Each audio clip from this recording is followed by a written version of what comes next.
Lizzy is a scentless ghost in a world where scent is soul, and alpha pressure can crush a warrior's spirit. While others choke on the High King's dominant presence, she sees only a massive, shirtless man hauling a water trough through a screaming blizzard. Mistaking the apex of the 7 territories for a common servant, she flicks him a silver coin with a blunt command. "Clean my horse!" That single coin ignites a binding silver contract and a dangerous obsession. As the lethal feral plague spreads, the king who was never looked in the eye finds himself enslaved to a woman who doesn't even know how to bow. But Lizzy's broken nature hides a pearlescent light that will either save the kingdom or burn it to the ground. Welcome back to Linas Romantasy collection. I am so happy to have our longtime listeners back with us, and a warm welcome to all the new faces joining our pack today for this epic journey. Before we dive into the blizzard, make sure to like, share, and subscribe. Hit that notification bell icon so you never miss a chapter of this story. Our community is growing across the globe, and I want to hear from you. Where are you listening from today? Tell me your location in the comments below. Chapter 1. The Silver Tip. The blizzard in the Cairn Highlands didn't just fall, it screamed. It was a sensory assault of ice and wind that would have brought a lesser wolf to their knees. Elizabeth, known to everyone as Lizzy, clutched the reins of her mare, Ironhoof, her fingers frozen into stiff claws. She couldn't smell the oncoming storm or the pine needles of the valley. To Lizzy, the world was a silent, scentless landscape defined only by what she could touch and see. Her nose blindness was blamed on a childhood forge accident, a convenient lie for a girl whose true nature had to remain hidden. But tonight, as she cleared the heavy iron portcullis of the Frosthook outpost, it was her greatest armor.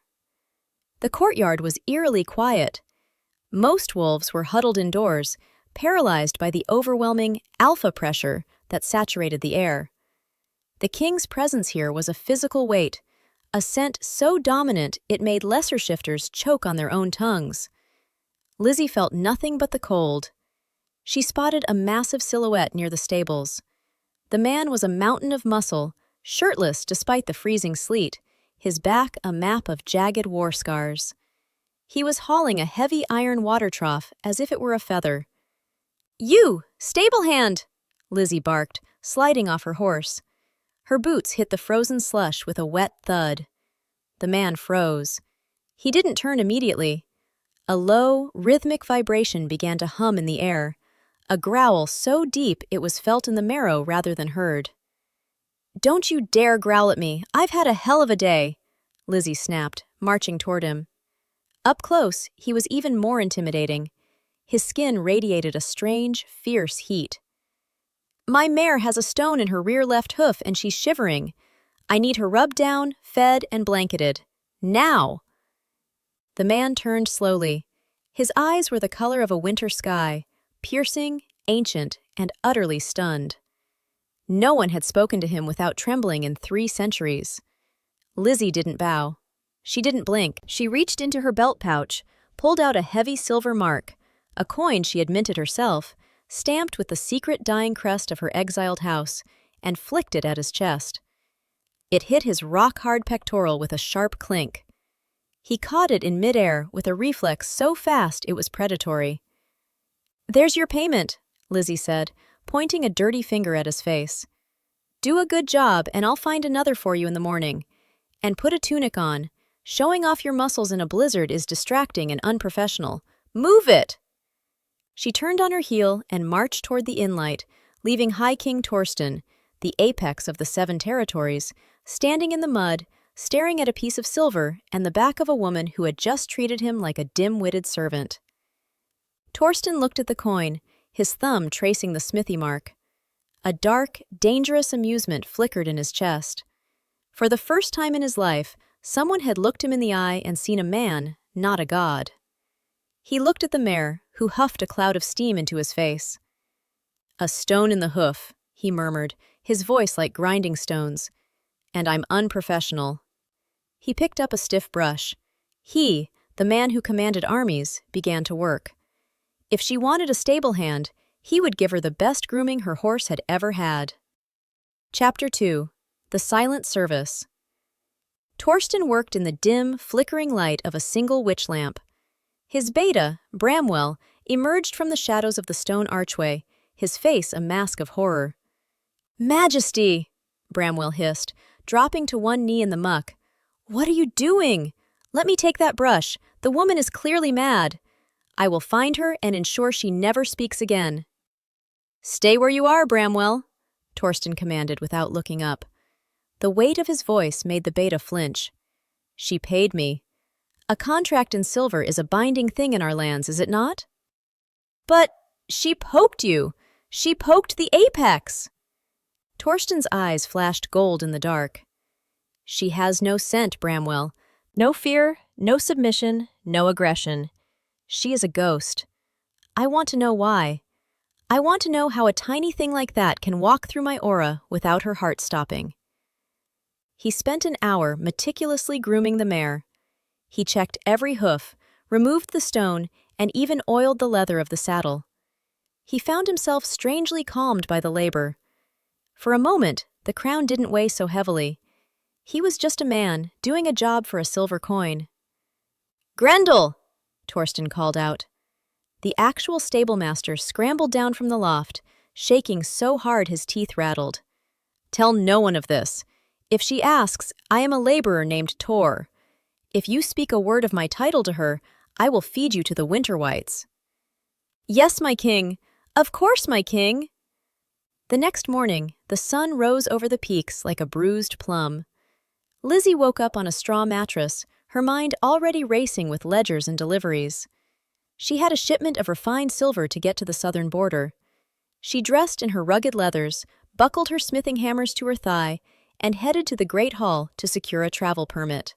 The hall was stifling. Usually, these outposts were rowdy, but today the silence was heavy. Wolves were huddled against the walls, their heads bowed. Lizzy pushed through the crowd. "Move it, you lot! Some of us have work to do," she muttered, elbowing a massive warrior out of her path.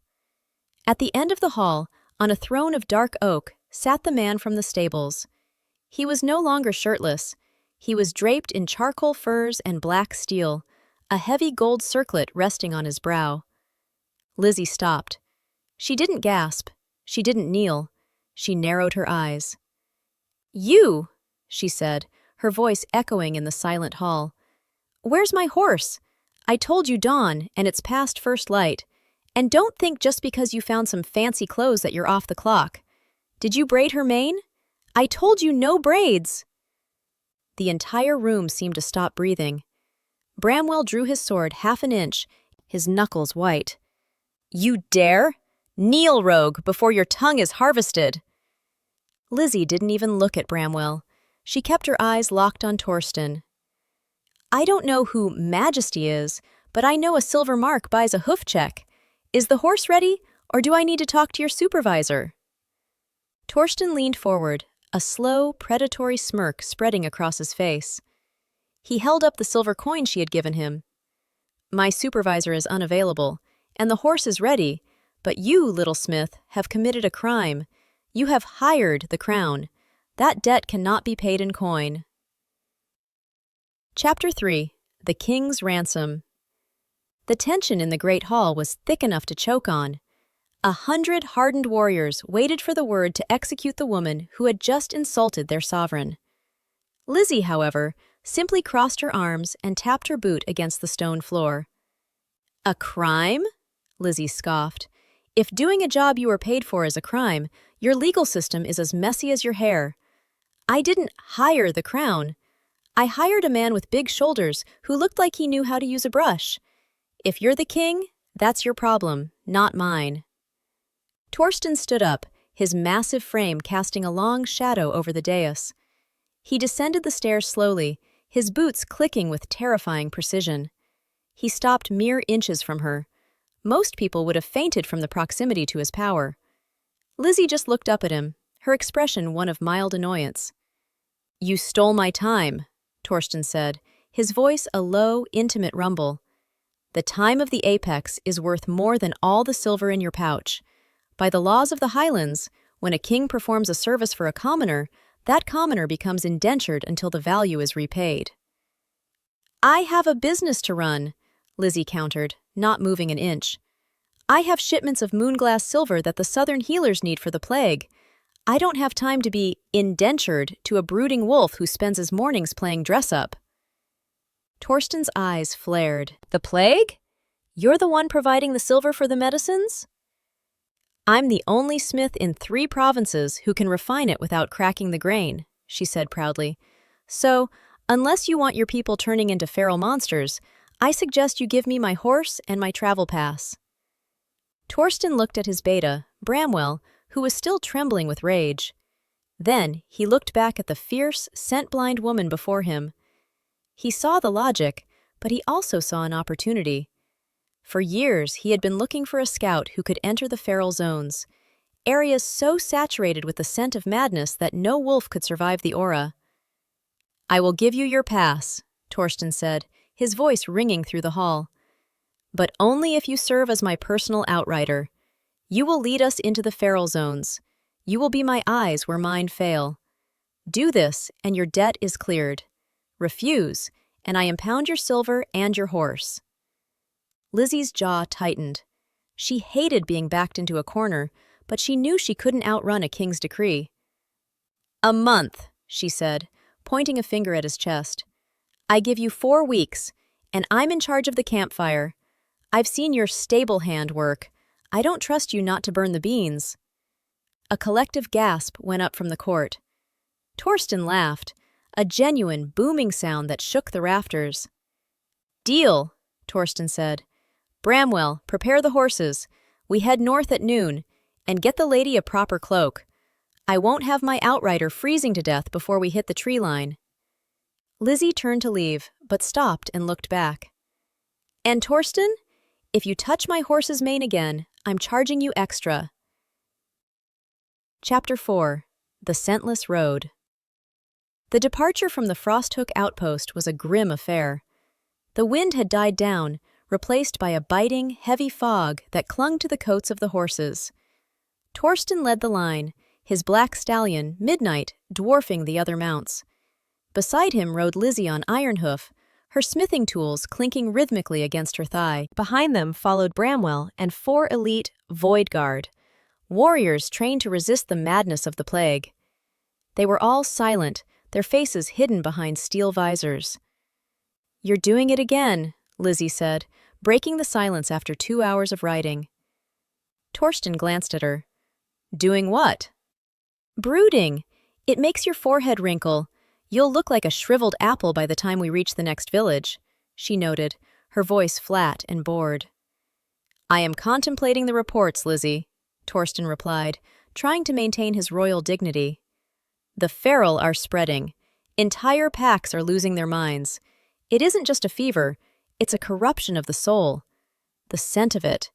It's like rotting meat and burning hair. It drives wolves into a killing frenzy. Doesn't sound much worse than a tavern brawl on a Saturday night, Lizzy shrugged. That is because you cannot smell the fear, Bramwell snapped from behind. You ride beside a king as if you are his equal, but you are a broken thing. You have no idea the horror we face. Lizzy pulled Ironhoof to a stop and turned in her saddle. Listen here, you walking tin can. I might be scent blind, but that means I don't get distracted by who's the alpha and who's the omega. I see the world as it is. While you're busy sniffing the air and shaking in your boots, I'm the one who's going to see the tripwire or the wolf in the shadows. So stop calling me broken, or I'll use my hammer to fix that dent in your head. Bramwell's face turned a deep shade of purple, but a sharp look from Torsten silenced him. She has a point, Bramwell, Torsten said, his eyes fixed on Lizzy with growing fascination. Her lack of scent sense is exactly why she is here. She is immune to the biological terror the feral emit. They reached a small waypoint village tucked into a gray stone valley. The atmosphere was desolate. Doors were barred with heavy iron, and no children played in the streets. As they approached the communal well, Lizzy saw a young woman struggling with a massive bucket of water. The girl looked exhausted, her hair a bird's nest of straw. Lizzy hopped off her horse. Give it here, she said, grabbing the handle before the girl could protest. I can do it, the girl whispered, her eyes wide with terror as she looked at the king's guards. You're going to pop a joint, Lizzy muttered, hoisting the bucket with practiced ease. I'm Lizzy. I'm the king's outrider, which is just a fancy way of saying I'm the only one who tells him he's being a brat. Who are you? Kiva, the girl said, a small, startled laugh escaping her lips. I'm the village dormant. No wolf, no scent. They don't let me into the great hall. Lizzy paused, looking at Kiva with a rare surge of kinship. No wolf? So you don't feel the alpha pressure either? Kiva shook her head. I just feel the cold. Lizzy smiled, a sharp, genuine thing. Pack your bags, Kiva. I need an assistant who isn't a brainwashed soldier. You're coming with us. Chapter 5. The Forge of Friendship. Bramwell's protest was nearly loud enough to trigger an avalanche. A dormant? You want to bring a useless, wolfless peasant on a royal mission? Majesty, this is madness. The blacksmith is one thing, but this is a liability. Torsten looked at Kiva, who was shrinking back toward the well, and then at Lizzy, who was standing like a stone wall between the girl and the beta. She stays, Torsten said, his voice cracking like a whip. If Lizzy says she is useful, she is useful. I am tired of debating the value of those you deem broken, Bramwell. The whole wolves are the ones losing their minds in the north. Perhaps it is time we relied on those who aren't so easily swayed by the wind. Lizzy gave Kiva a wink. Go on, get your things, and bring a good knife if you have one. If not, I'll make you one tonight. By the time they set up camp that evening, the dynamic had shifted. Kiva proved her worth immediately by identifying the local herbs that could mask their campfire smoke, knowledge the warrior wolves usually ignored in favor of their own scent-cloaking abilities. As the sun dipped below the horizon, Lizzy set up her portable anvil near the fire. The rhythmic clink, clink, clink of her hammer against a glowing strip of silver was the only sound in the quiet woods. Torsten sat on a fallen log, watching her. He was mesmerized by the way she moved, efficient, powerful, and utterly focused. She didn't seek his approval. She didn't even look at him. Why silver, Lizzy? Torsten asked, his voice low. Most rogues prefer steel or iron. Silver is a noble metal, but it's soft. Steel is for killing, Lizzy said without breaking her rhythm. Silver is for binding.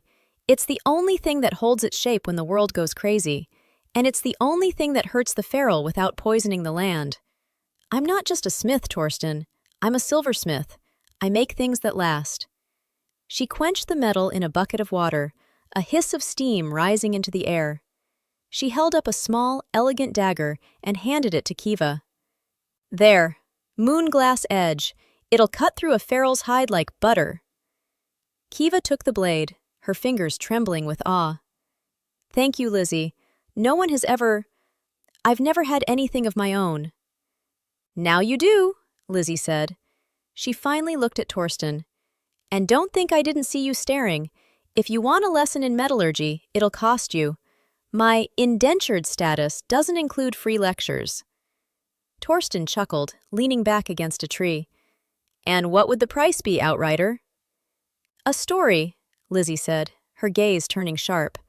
Tell me why a king who can flatten a mountain with a growl is so afraid of a little plague.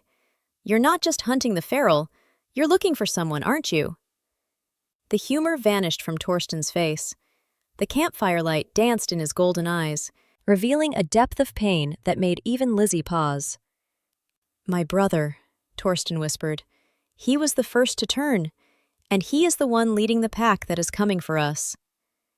Lizzy didn't offer pity. She just picked up her hammer again. Then we'd better make sure your boots are polished, Torsten. If you're going to face your brother, you'd better look like a king when you do it. For the first time, Torsten felt a strange warmth in his chest that had nothing to do with his wolf. It was the feeling of someone standing beside him, not because they had to, but because they chose to. Chapter 6. The Watcher in the Mist. The tree line of the north was not made of wood and leaf, but of jagged, ice-coated spears. As the small company rode deeper into the Vale Woods, the sun became a pale, useless coin behind a curtain of gray fog. The silence here was different. It wasn't the peaceful quiet of nature, but the bated breath of a predator waiting to strike. Lizzy rode Ironhoof at the front, her back straight and her hand resting casually on her hammer. Behind her, Torsten sat atop his massive stallion, his golden eyes scanning the mist. He looked like a statue of ancient iron, but Lizzy could hear the faint, rhythmic clicking of his armor as his muscles tensed. "You're vibrating again," Lizzy said, her voice cutting through the fog like a sharp blade. "If you're trying to scare the trees with that alpha hum of yours, save your breath. The trees aren't impressed, and neither am I." Torsten didn't look at her, but his voice was a low, dangerous rumble. "The air is wrong, Lizzy. It carries the scent of bile and old blood. We are close to a feral crossing. My guards are already struggling to breathe through their filters." Behind them, Bramwell and the Void Guard were indeed hunched over their saddles, their heavy leather masks straining to filter the pheromonal toxins of the plague. Kiva, riding a sturdy pony Lizzy had requisitioned for her, looked pale but stable. Like Lizzy, her lack of a wolf gave her a degree of immunity to the sensory overload. "I told you," Lizzy said, patting Ironhoof's neck. "While your warriors are busy suffocating on bad smells, I'm the only one looking at the ground. There's a fresh drag mark in the slush over there. Something heavy, and it's not a deer." Torsten pulled his horse to a stop. "Where?" Lizzy pointed to a patch of disturbed snow near a cluster of frozen pines. "About 20 yards out. It leads toward that ravine. Whatever made it has long claws and doesn't lift its feet. If I had to guess, I'd say it's one of your subjects who's forgotten how to walk on 2 legs." Bramwell let out a muffled growl through his mask. "She is guessing. We should stick to the main path. Majesty, do not listen to this blacksmith." "The blacksmith is the only one who isn't currently choking on his own spit, Bramwell," Torsten snapped. He looked at Lizzy, his gaze intense. "If we follow that trail, we might find their nesting ground. But if we do, I cannot guarantee the safety of your assistant." Lizzy glanced back at Kiva. The dormant girl clutched the silver dagger Lizzy had forged for her, her knuckles white. Kiva nodded once, her jaw set. "Kiva is with me," Lizzy said, turning back to Torsten. "And I'm with you, which means you're stuck with us. Now, are we going to stand here and discuss my credentials, or are we going to hunt?" Torsten's smirk was slow and predatory. "We hunt." As they veered off the path, Lizzy felt a strange prickle at the back of her neck. She couldn't smell the danger, but she could feel the change in the air's temperature, the way the wind suddenly died down. She reached into her satchel and gripped a handful of silver dust. If something jumped out of that mist, she was going to make sure it regretted having eyes. Chapter 7. The Ravine of White Eyes. The drag mark led them to the lip of a jagged limestone ravine. Below, the mist was so thick it looked like a pool of milk. Torsten dismounted, his movements fluid and silent. He signaled for the Void Guard to stay back and establish a perimeter. "The scent is overwhelming here," Torsten whispered, his hand going to the hilt of his black steel broadsword. "It is a physical wall. Bramwell, do not descend. Your mind will snap within minutes." "But, Majesty—" "That is an order," Torsten commanded. He looked at Lizzy. "Can you see anything?" Lizzy knelt at the edge of the ravine, her smith-trained eyes picking through the gloom. She saw movement, flickers of gray and white. "They're down there, maybe a dozen. They're huddling together for warmth, I think. Or maybe they're just waiting." "They don't huddle for warmth," Torsten said, his voice grim. "They huddle to share the madness. It strengthens the hive mind." Lizzy stood up, her jaw set in a hard line. "Well, they're blocking the only pass to the northern keep.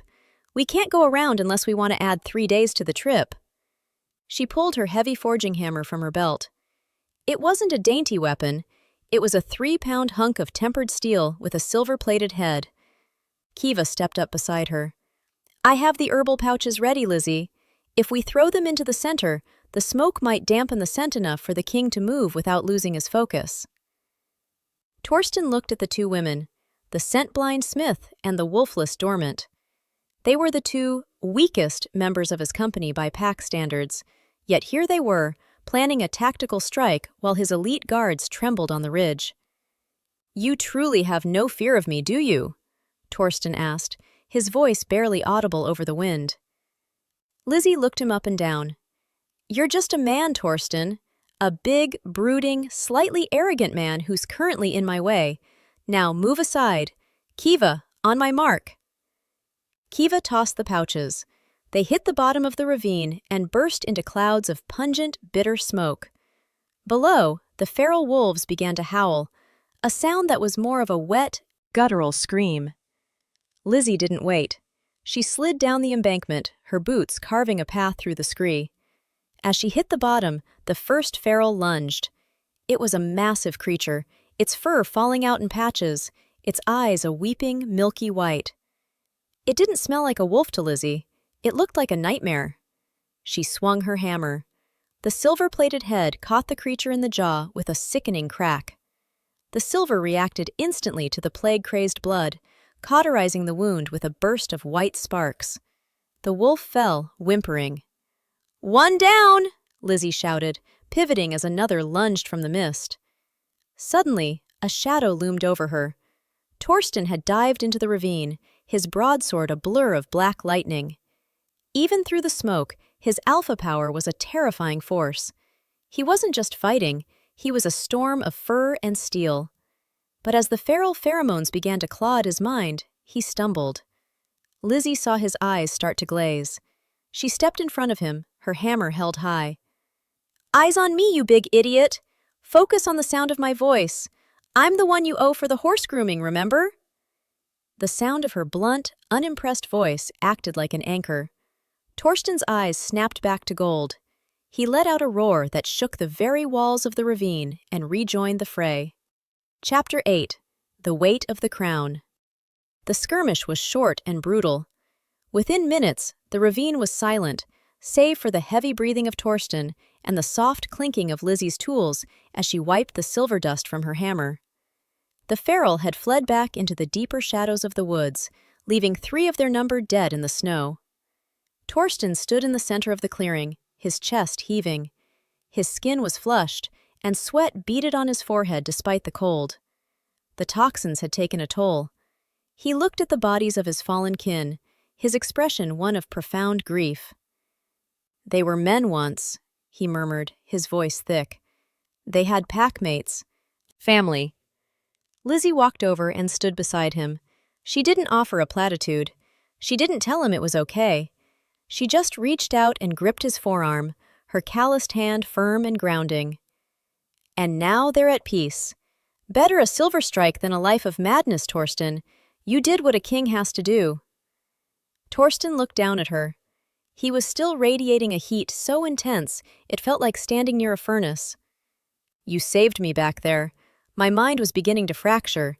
The scent, it was like drowning in oil." "I told you," Lizzy said, pulling her hand away and crossing her arms. "I'm the only one who can talk sense into you when you're being dramatic. Now, let's get out of this hole. Bramwell is probably up there writing your eulogy." As they climbed back up the ridge, Kiva met them at the top, handing them water skins. Bramwell approached cautiously, his eyes darting between the king and the bloody silver on Lizzy's hammer. "Majesty, you are unharmed?" Bramwell asked, his voice shaking. "Thanks to Lizzy," Torsten said, his voice regaining its royal steel. He turned to the Void Guard. "Set up camp 2 miles north of here. We move at first light." "And Bramwell?" "Yes, Majesty. The next time you call my outrider broken, I will have you stripped of your rank and sent to the stables. She has more courage in her little finger than you have in your entire lineage." Bramwell bowed so low his forehead touched the snow. Lizzy just rolled her eyes and started leading Ironhoof toward the new campsite. That night, the camp was quiet, but the air was charged with a new tension. Kiva and Lizzy sat by their own small fire, away from the guards. Kiva was busy cleaning the silver-edged dagger, her eyes bright with a new kind of pride. You really did it, Lizzy, Kiva whispered. You talked to him like he was just a man. Because he is just a man, Lizzy said, sharpening her own knife. A man with a very heavy hat and a lot of baggage, but he's the only one who can stop this plague, so I suppose I'll have to keep him alive for at least another 3 weeks. She looked over at the king's tent. Torsten was standing at the entrance, his gaze fixed on her. Even in the dark, his eyes shone like gold. Lizzy didn't look away. She raised her knife in a mock salute, and for the first time, she saw the Shadow King actually smile. A small, private thing that made her heart do a strange, annoying little hop in her chest. Chapter 9. The Crimson Moon. By the 10th day, the company had reached the foothills of the Iron Spine Mountains. The moon was approaching its zenith, turning a sickly, burnt crimson. A blood moon, the time when the wolf's instinct was at its most primal. For most packs, this was a time of celebration. For the feral, it was a time of hunger. Torsten was visibly struggling. The pull of the moon was exacerbated by the plague toxins lingering in his system. He spent most of the day in silence, his jaw clenched so tight Lizzy thought his teeth might shatter.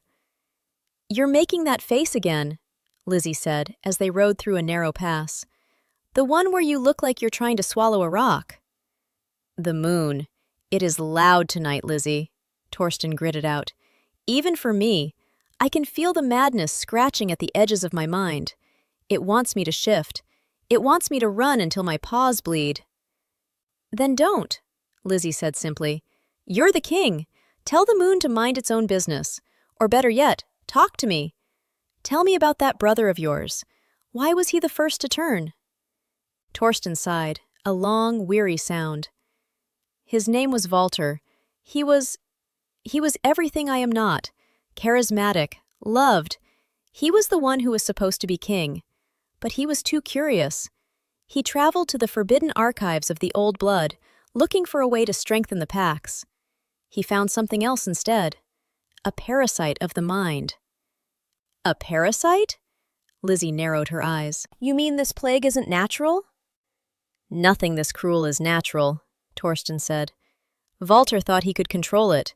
He thought he could use it to make us immortal. But it consumed him. He became the first Hive Alpha. Now, he roams the north, gathering acolytes. He believes he is saving us by stripping away our humanity." Lizzy felt a chill that had nothing to do with the wind. "And you have to be the one to kill him." "It is my burden," Torsten said. He looked at her, his eyes bleeding into a deep, molten amber. "And tonight, on the blood moon, his pull is stronger than ever. He is calling to me, Lizzy.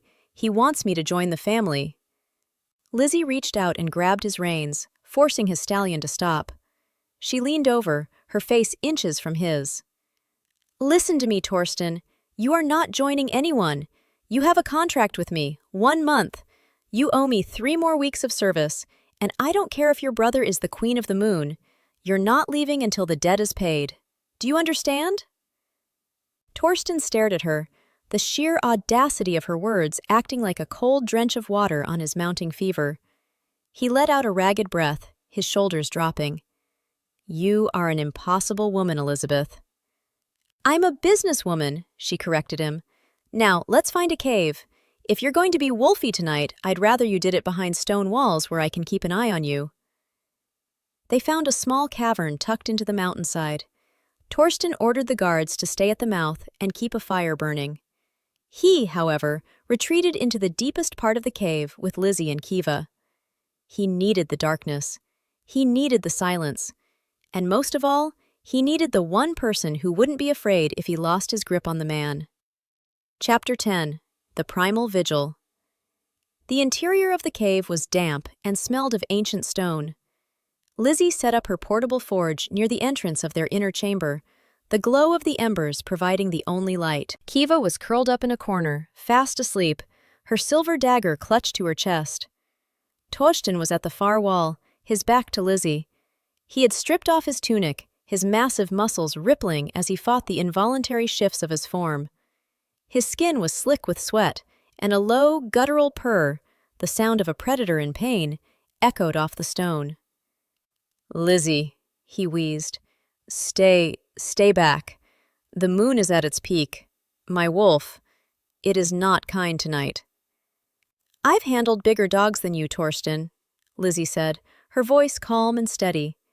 She was busy polishing a set of silver chains she had been working on. Besides, you're the one who told me I was indentured to you. That means I have to look after the inventory. And right now, the inventory looks like it's having a meltdown. She walked over to him, ignoring his warning growl.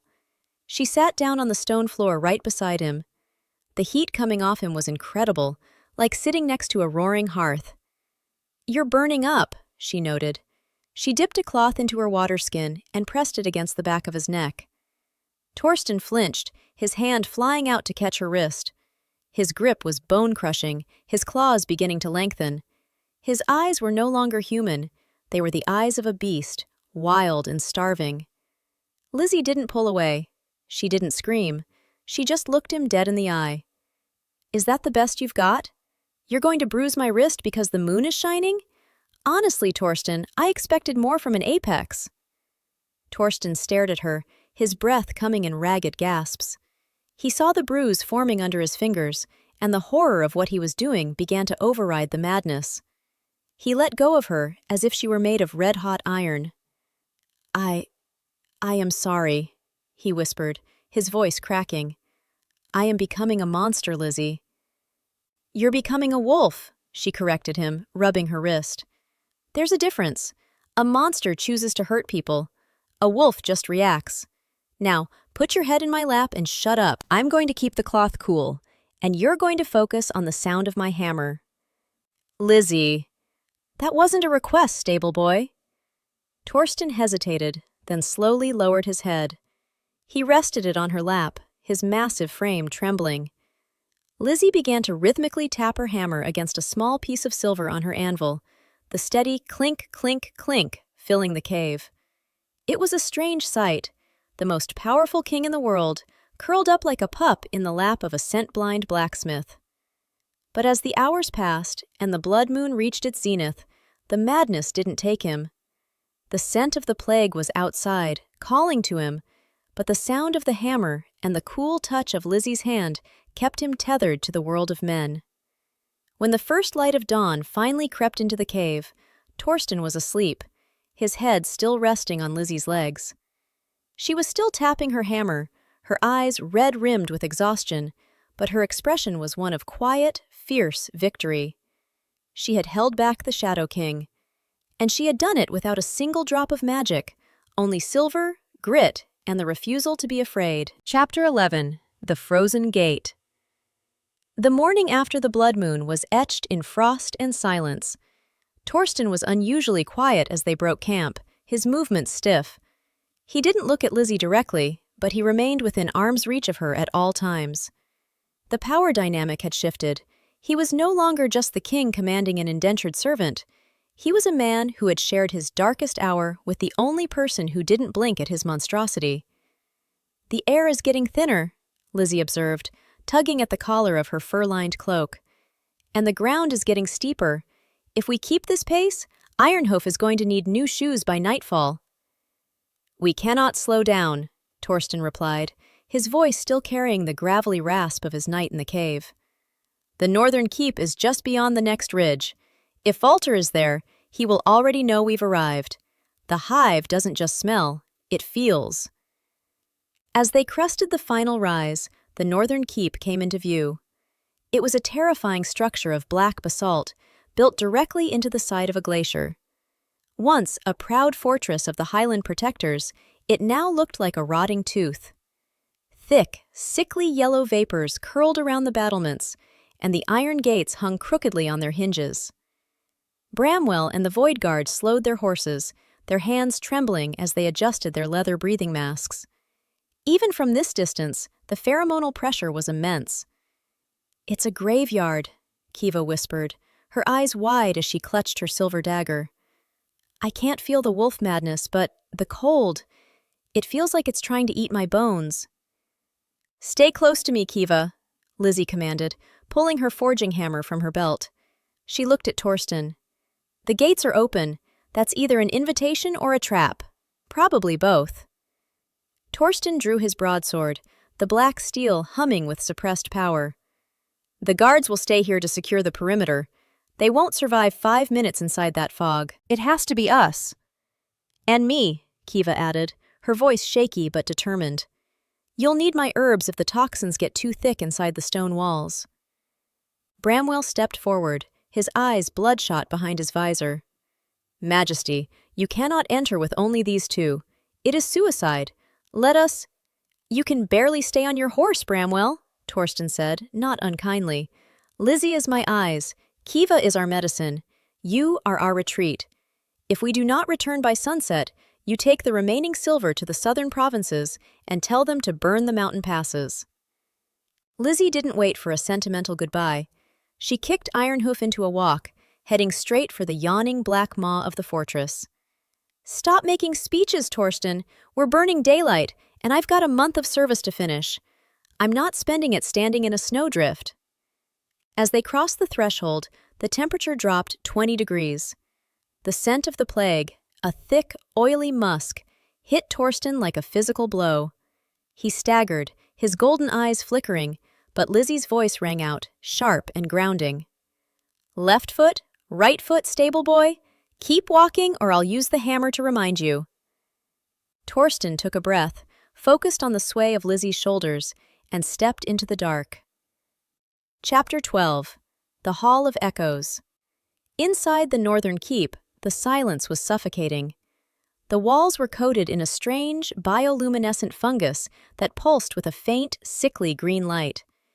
It gave the corridors an underwater feeling, distorted and treacherous.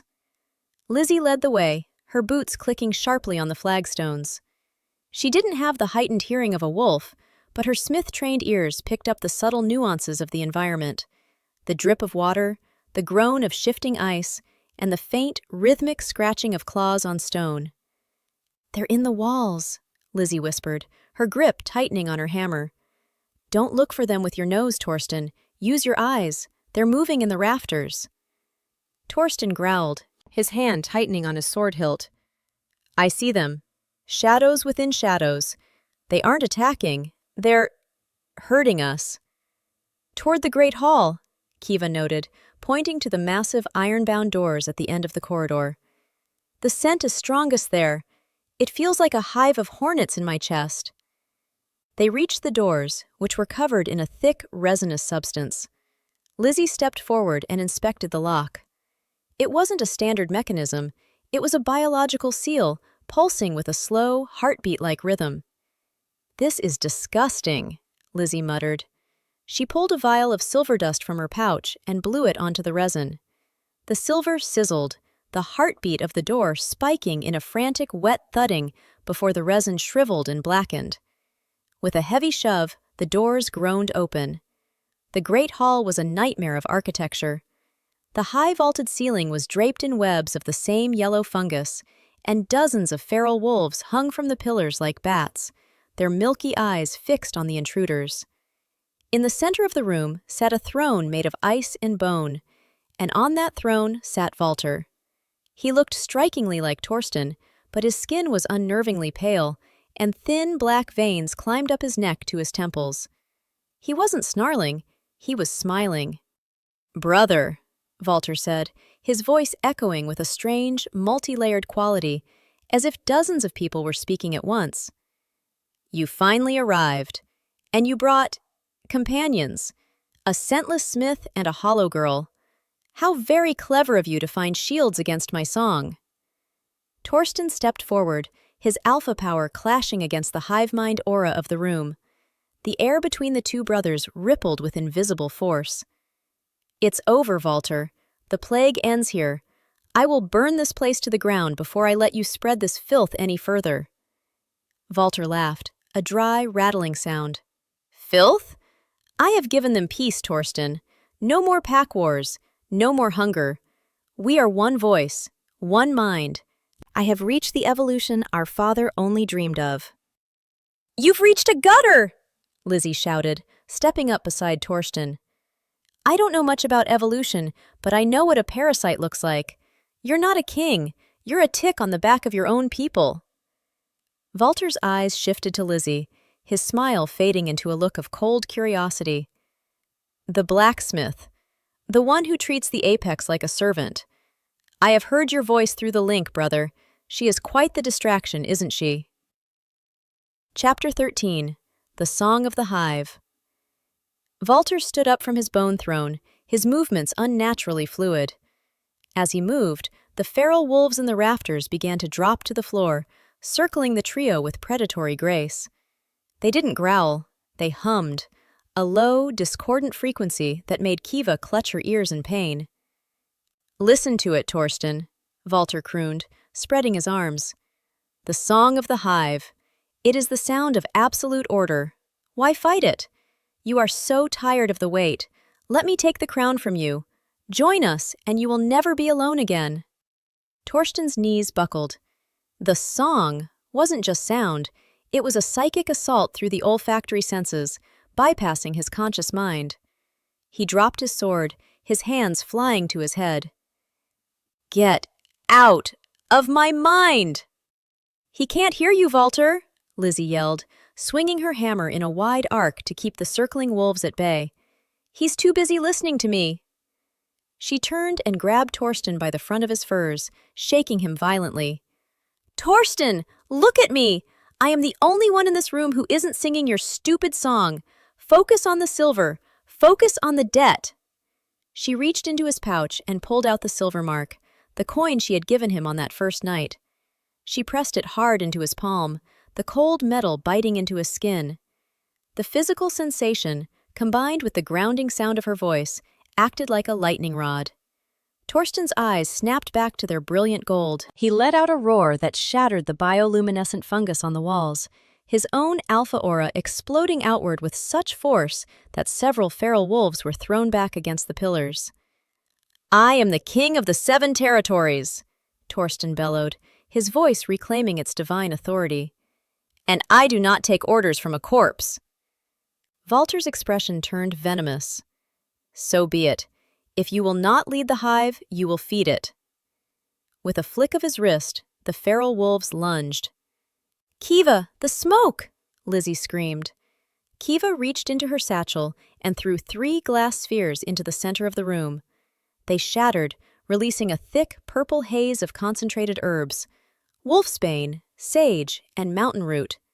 The scent was so bitter and intense, it disrupted the pheromonal song, sending the feral wolves into a confused, yelping frenzy.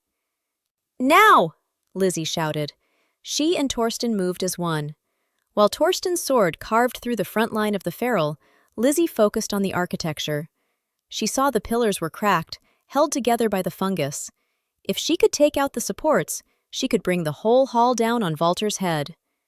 "Torsten, keep them off me!" she yelled, sprinting toward the nearest pillar. "I'm going to renovate this place!" Chapter 14. Renovating the Abyss. Lizzy reached the first pillar, her muscles screaming as she swung her heavy hammer. Crack! The silver-plated head smashed into the basalt, the silver reacting to the fungal glue and causing it to shrivel in a burst of white sparks. The pillar groaned, a hairline fracture spiderwebbing toward the ceiling. "2 more!" she shouted over the chaos of the battle. Torsten was a whirlwind of black steel. He was protecting her, moving with a speed that defied his massive size. He was no longer fighting the madness, he was using his rage to fuel his focus. Every time a feral got too close to Lizzy, Torsten was there, his broadsword ending the threat before it could strike. Walter, however, was not idle. He watched the destruction of his hall with a terrifying calmness. He began to shift, but it wasn't a clean transformation. His body distorted, limbs lengthening, fur sprouting in oily black clumps. He was becoming something larger and more grotesque than a standard wolf, the Hive alpha form. "You think silver can save you?" Walter's voice was now a distorted boom. "I am the mountain itself!" He lunged for Lizzy, his massive claws raking the air. Torsten intercepted him, the 2 brothers colliding with a force that shook the entire keep. They tumbled across the floor, a blur of fur and steel. "Lizzy, hurry!" Kiva cried out, using her silver dagger to ward off a smaller feral that had crawled out from under the throne. Lizzy reached the second pillar. She didn't just swing, she used her smith's knowledge of structural integrity. She found the keystone, the one holding the most weight. She struck it with every ounce of strength she possessed. The sound was like a thunderclap. The ceiling began to shed massive chunks of ice and stone. "One left!" Lizzy screamed, her lungs burning from the herbal smoke and the dust. She turned to see Torsten pinned beneath Valter's massive, mutated form. Valter's black veins were pulsing, and he was leaning in, trying to sink his teeth into Torsten's throat to deliver the final, lethal dose of the plague. "Torsten!" Lizzy didn't think. She grabbed a handful of silver dust and sprinted toward the two alphas. She leaped onto Valter's back, her small hands gripping his oily fur, and slammed the silver dust directly into his weeping, milky eyes. Valter let out a scream that sounded like 1,000 dying wolves. He reared back, pawing at his face as the silver cauterized his corrupted flesh. Torsten scrambled out from under him, gasping for air. He looked at Lizzy, who was currently sliding off the back of a mutated monster. "Get the last pillar, now!" Lizzy didn't need to be told twice. She sprinted for the final support. She didn't just hit it. She poured all her frustration, all her feist, and all her strange, burgeoning love for the brooding king into the blow. Crack! The northern keep let out a final, dying shriek. The glacier above began to groan. Chapter 15. The Intoxicating Escape. "Out! Everyone out!" Torsten roared, grabbing Lizzy by the waist and tucking her under his arm like a sack of grain. "Hey, put me down, I can walk!" Lizzy protested, though she didn't fight him as the ceiling began to rain boulders the size of horses. Torsten ignored her, his eyes fixed on Kiva. "Kiva, run!" The three of them sprinted for the corridor as the great hall collapsed behind them. Valter's final scream was cut short by 1,000,000 tons of ice and black basalt. The song vanished instantly, replaced by the roar of the mountain reclaiming its own. They burst through the outer gates just as the entire front of the keep subsided into a massive avalanche. They tumbled into the snow, rolling until they were far enough away from the path of the slide. Silence returned to the Iron Spine Mountains. Torsten lay in the snow, his chest heaving, his human form returning. He was covered in soot, blood, and fungal slime, but his eyes were clear. He looked at the pile of rubble that was once the northern keep. The hive was gone. The pheromonal pressure had vanished, leaving the air crisp and cold. Kiva sat up, clutching her satchel, her face pale but her eyes shining with triumph. "We did it! We actually did it!" Lizzy sat up and brushed the snow off her leathers. She looked at Torsten, who was staring at her with an intensity that made the hair on her arms stand up. The adrenaline was still pumping through her veins, making her heart hammer against her ribs. "You're a mess," she said, her voice unusually soft. Torsten didn't say anything. He reached out, his hand trembling slightly, and cupped her face. His thumb brushed over a small cut on her cheek. The heat coming off him wasn't the fever of the plague. It was something else entirely, something primal, focused, and intoxicating. "You saved me," he whispered. "Again. Why? You could have run. You could have left me to the hive." Lizzy leaned into his hand, her blunt facade finally cracking. "I told you, stable boy, your month isn't up, and I'm not the kind of woman who leaves a job half-finished." The look in Torsten's eyes changed. It was no longer the look of a king or a warrior. It was the look of a man who had found the only thing in the world that mattered. Before she could say another word, he pulled her into him. The kiss was like the collapse of the keep, violent, overwhelming, and a long time coming. It tasted of silver, snow, and survival. For Lizzy, the scent-blind smith, the world finally had a scent. It smelled like Torsten, like iron, wood smoke, and home. In the distance, Bramwell and the guards were riding toward them, but for the first time in his life, the king didn't care who was watching. He held her as if she were the only solid thing in a crumbling world. Chapter 16. The morning after the avalanche. The valley was a graveyard of white. The avalanche had settled into a jagged, frozen sea that buried the secrets of the northern keep under millions of tons of ice. Lizzy sat on a flat rock, methodically sharpening a small chisel. Her hands were steady, but her mind was a chaotic forge of heat and confusion.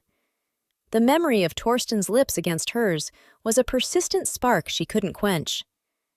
"You're sharpening that too far," a deep voice rumbled behind her. Lizzy didn't turn. She knew the vibration of his step now. "And you're standing in my light. Move along, stable boy. I'm sure you have a kingdom to fret over or a cape to iron." Torsten stepped into her view, but he didn't move away. He was still wearing the battered, soot-stained leathers from the fight, his golden eyes searching her face. "The guards are ready to move. Bramwell has secured the remaining silver. We head south at midday." "Good," Lizzy said, finally looking up. "The sooner we get to a real forge, the sooner I can fix this hammer. It's got a hairline fracture near the haft. If I hit anything else with it, it'll shatter like glass." Torsten knelt beside her, his presence a physical warmth that made the biting mountain air feel distant. He reached out, his fingers brushing against her knuckles before she could pull away. "About the kiss, Elizabeth." "It was adrenaline," she snapped, though her heart hammered a rhythm that betrayed her. "We were nearly crushed by a mountain. People do stupid things when they think they're about to die. It's a biological glitch. Don't let it go to that oversized head of yours." Torsten's smirk was slow and infuriatingly patient. "Is that what you call it? A glitch? I remember it feeling quite intentional." "Well, you remember wrong," Lizzy lied, standing up and shoving her tools into her satchel. "You've still got 2 weeks on our contract, Torsten. Don't make it awkward. I have work to do, and I don't work well when my employer is looking at me like I'm a prize mare." "I am not looking at you like a prize," Torsten said, his voice dropping to that low, intimate register that always made her knees feel like lead. "I am looking at you like the woman who brought down a glacier to save my soul. If that makes you uncomfortable, perhaps it is because you aren't as immune to me as you claim." Lizzy opened her mouth to deliver a devastating retort, but Kiva approached, carrying a tray of hot pine needle tea. The dormant girl looked between the two of them, a knowing smile playing on her lips. "The tea is ready," Kiva said. "And Bramwell looks like he's about to faint from the suspense of waiting for the king's orders. Should I tell him we're staying for another argument? Or are we moving?" Lizzy grabbed a cup, glaring at Torsten. "We're moving! Some of us actually have a business to get back to." Chapter 17. The Beta's Burden. The descent from the Iron Spine Mountains was swifter than the climb. With the Hive Alpha dead, the suffocating pheromonal pressure had lifted, allowing the Void Guard to breathe freely for the first time in weeks. However, a new tension had replaced the old one. Bramwell, the king's beta, rode 10 paces behind Lizzy and Torsten, his eyes fixed on the back of Lizzy's head with a mixture of awe and simmering anxiety. "He's staring at me again," Lizzy muttered to Torsten as they navigated a narrow switchback. "If he keeps it up, I'm going to throw a horseshoe at him." "He is confused, Lizzy," Torsten replied, his tone amused. "In his world, alphas lead, betas follow, and everyone else stays out of the way. You have broken every law of his reality. You berate me, you save me, and you refuse to bow. He doesn't know whether to execute you or build you a shrine." "A shrine would be better. I could use the extra storage space for my coal," Lizzy said. She looked back at Bramwell, who immediately averted his gaze. "He's a traditionalist. He thinks the world is built on sense and ranks. He can't handle the fact that a broken smith is the reason he's still drawing breath." "None of us can handle you, Elizabeth," Torsten said softly. They reached a small outpost at the base of the mountains by dusk. It was a sturdy stone building used by hunters and travelers. As they dismounted, Bramwell finally approached the king, his posture stiff. "Majesty, a word?" Bramwell asked. Torsten nodded and stepped aside. Lizzy, naturally, stayed right where she was, pretending to check Ironhoof's girth while listening with every bit of her smith-honed hearing. "The council in the capital will not be pleased," Bramwell whispered. "You are returning with a rogue smith and a dormant as your primary advisors. The High Packs, they expect a queen of noble scent. Lady Sybil has already arrived at the palace to prepare for your homecoming." Lizzy's hands stilled on the leather straps. Lady Sybil. She didn't know the name, but she knew the type. High-born, high scent, and likely looking for a high-status mating bond. "The council can expect whatever they wish." Torsten's voice was like grinding stone. "I have just buried my brother and the Hive. If any alpha in the capital wishes to challenge my choice of company, they are welcome to meet me in the pit. As for Sybil, she is a political convenience I no longer find convenient." "But the lineage, Majesty! The bloodline must be pure." "Elizabeth's lineage is older than yours, Bramwell," Torsten said, his voice rising in warning. "Her family held the southern forges when yours were still living in caves. Her father's disgrace was a matter of politics, not blood. Never forget that." Lizzy felt a lump in her throat. Torsten knew. He had looked into her history, into the fall of the Halloway house. He hadn't just seen a rogue, he had seen the daughter of a fallen baron. She tightened the strap with a sharp jerk, her eyes stinging. Chapter 18. The Smith's Secret. Inside the outpost, a fire roared in the communal hearth.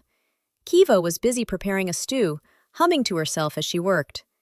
Lizzy sat in a dark corner, her damaged hammer across her lap. She felt the weight of Torsten's words from earlier. Elizabeth Halloway. A name she hadn't used in 10 years. Torsten walked over and sat on the bench opposite her. He didn't say anything at first, simply watching the way the firelight danced on her silver-stained fingers. "How did you find out?" she asked, her voice low. "I am the king, Lizzy," he said gently. "When a woman enters my outpost with the skill to refine moonglass silver, a secret held only by the Halloway Smiths, it doesn't take much to connect the dots. I knew who you were the moment you tossed that coin at me." "Then why play along?" she challenged, her chin lifting. "Why let me pretend I was just some gutter rogue?" "Because I liked the gutter rogue," Torsten admitted.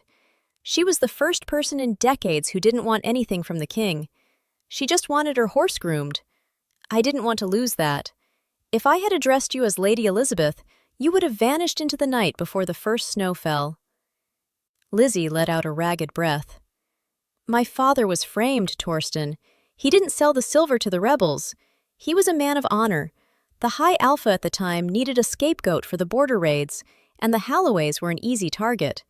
They stripped our lands, burned the forges, and told us we were no longer fit to be part of the pack." "I know," Torsten said.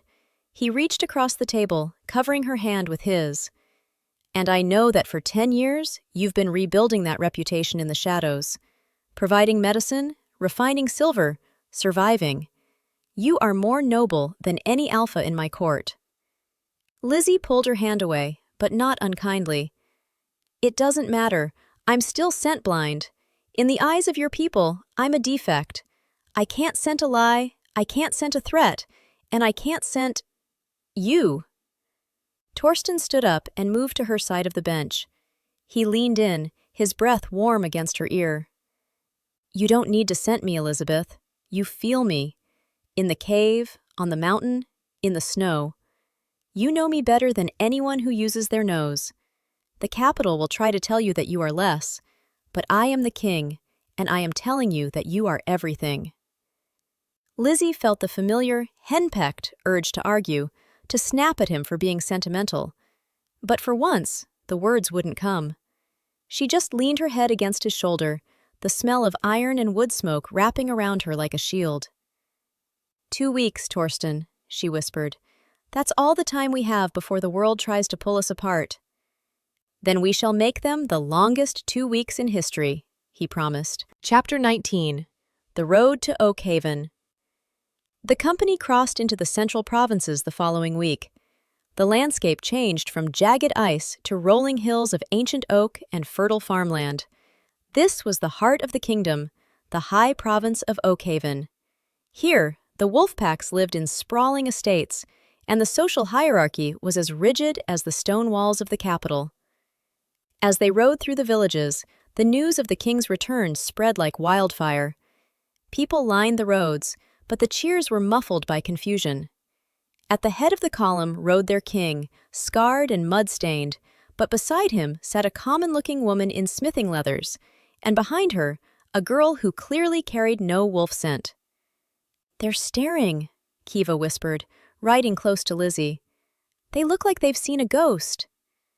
"They've seen something worse," Lizzy replied, her eyes forward. "They've seen change. People hate change, Kiva. It makes them feel like their world is about to tip over. Just keep your chin up and keep that silver dagger visible. Let them know we aren't victims." Torsten was a different man in these lands. His alpha presence, which had been a survival tool in the north, was now a political weapon. He radiated a cold, unyielding power that silenced the crowds. Every time someone looked at Lizzy with disdain, Torsten's golden gaze would lock onto them until they looked away in fear. "You're being a bully," Lizzy noted as they approached the capital's outer gates. "I am being a king, Elizabeth," Torsten replied. "I am setting the tone for what is to come. If they learn now that you are under my protection, it will save us many headaches later." "I don't need your protection," she snapped, though a part of her felt a warm glow at his possessiveness. "I have a hammer and a bad attitude. That's usually enough for most people." "It won't be enough for Lady Sybil," Torsten warned. "She is the daughter of the Duke of the Western Marches. She believes her scent is the only one worthy of the throne. She will use every subtle insult and social trap in the book to try and drive you away." Lizzy smirked, a dangerous glint in her eyes. "Good. I haven't had a good verbal sparring match in years. If she thinks she can outtalk a woman who spent her life haggling with stubborn miners and drunken soldiers, she's in for a very rude awakening." Torsten chuckled. "That is exactly what I am counting on." As the massive iron gates of the capital city swung open, the bells of the great cathedral began to toll. The Shadow King had returned, and he was bringing a storm with him. Chapter 20. The Golden Hall. The Palace of Oakhaven was a masterpiece of gold leaf, white marble, and velvet. To Lizzy, it felt like a cage. The air was thick with the perfumes of 100 high-born wolves, essence of jasmine, cedar, and musk that meant nothing to her, but clearly weighed heavily on everyone else. As the company marched into the Golden Hall, the court fell silent. At the far end of the room, near the throne, stood a woman who could only be Lady Sybil. She was beautiful in a cold, sharp way, dressed in silks the color of a summer sky. Her essence, judging by the way the male wolves around her were leaning in, was intoxicating. Torsten didn't stop until he reached the foot of the throne. He didn't bow. He simply stood there, his hand resting on the hilt of his sword. "Majesty," Sybil said, her voice like honey and glass. She stepped forward, her eyes darting to Lizzy with a flicker of pure disgust before returning to Torsten. "We were beginning to fear the North had claimed you, and what is this you have brought back? A retinue of servants? Surely they should be sent to the kitchens to be cleaned." Lizzy stepped forward before Torsten could speak. She didn't bow either. She wiped a smudge of horse grime from her cheek and looked Sybil dead in the eye.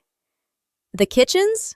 Lizzy said, her voice ringing clearly through the hall. "I wouldn't know my way around a stove, but I do know how to refine silver. And considering the servants you're looking at are the ones who just buried your king's brother and stopped a plague from reaching your precious silk dresses, I suggest you watch your tone." The hall erupted in whispers. No one spoke to a duke's daughter that way. Sybil's eyes narrowed, her nostrils flaring as she tried to use her alpha pheromones to cow the interloper.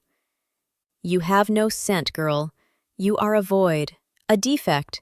You shouldn't even be standing in the presence of the apex." "I'm standing here because the apex asked me to," Lizzy retorted, stepping into Sybil's personal space. "And as for my scent, I'm glad I can't smell yours. It probably smells like desperation and too much rosewater. Now, Torsten, if we're done with the introductions, I'd like to find the royal forge. I have a hammer to fix, and this room is giving me a headache." Torsten looked at Sybil, then at Lizzy, a look of pure, unadulterated pride on his face. "Bramwell, Show the Lady Elizabeth to the West Wing. She is to have the finest quarters and full access to the royal armory." He then looked at the stunned court. "And let it be known, Elizabeth Halloway is my outrider. Her word is my word. If anyone has an issue with that, the pit is open for challenges at dawn." Lizzy walked away without a backward glance, but as she passed Torsten, she whispered, "You're still a bully." "And you're still the one in charge," he whispered back. Chapter 21. The Royal Forge. The Royal Forge of Oakhaven was a cathedral of industry. High vaulted ceilings trapped the heat of a dozen massive furnaces, and the air hummed with the steady, rhythmic heartbeat of heavy water hammers. To Lizzy, it was the first place in the capital that didn't feel like a perfumed trap. It felt like home. "You're standing in the draft again, Torsten," Lizzy shouted over the roar of the fires. She was stripped down to her soot-stained leather apron and a light linen tunic, her hair tied back in a messy knot. She didn't look like a lady of the court, and she didn't care. Torsten was leaning against a stone pillar, watching her with an intensity that rivaled the furnace's glow. He had discarded his royal furs, his sheer physical presence making the master smith of the palace look like a trembling apprentice. "I am making sure no one disturbs the king's outrider while she works." "I don't need a bodyguard. I need a heavier tongs," Lizzy snapped, though her eyes were focused on the white-hot head of her hammer. She was performing a delicate soul weld on the hairline fracture. One wrong strike, and the tempered silver would shatter. As the silver fused, Lizzy didn't just repair the tool, she poured her intent into the weld. The hammer didn't just feel whole, it felt alive, humming with a frequency that mirrored her own steady heartbeat. She pulled the metal from the coals and began a series of rapid, precise taps. Clink, clink, clink. And besides, if Sybil wants to come down here and try to sabotage my work, let her. I'd love to see what 100 gold drachma silk dress looks like when it meets a bucket of quenching oil. Torsten chuckled, the sound vibrating in his chest. Sybil wouldn't dare set foot in a place this unrefined. She is currently busy whispering to the High Council about your lack of a wolf spirit. They are meeting tonight to discuss your suitability. Suitability? Lizzy paused, her hammer held mid-air. She looked at him, her face flushed from the heat. I'm an employee, Torsten. I'm here to finish a month of service and maybe stop a plague. I'm not applying for a position as your pet. Tell your council to shove their suitability into their ass crack. I told them something similar, though with more kingly vocabulary, Torsten said, stepping closer. The heat of the forge seemed to amplify his alpha scent. That wood smoke and iron Lizzy was finally beginning to recognize. But you must understand, Elizabeth. To them, the lack of a scent means you are a ghost. They fear what they cannot read. Good, Lizzy said, returning to her work with a fierce strike.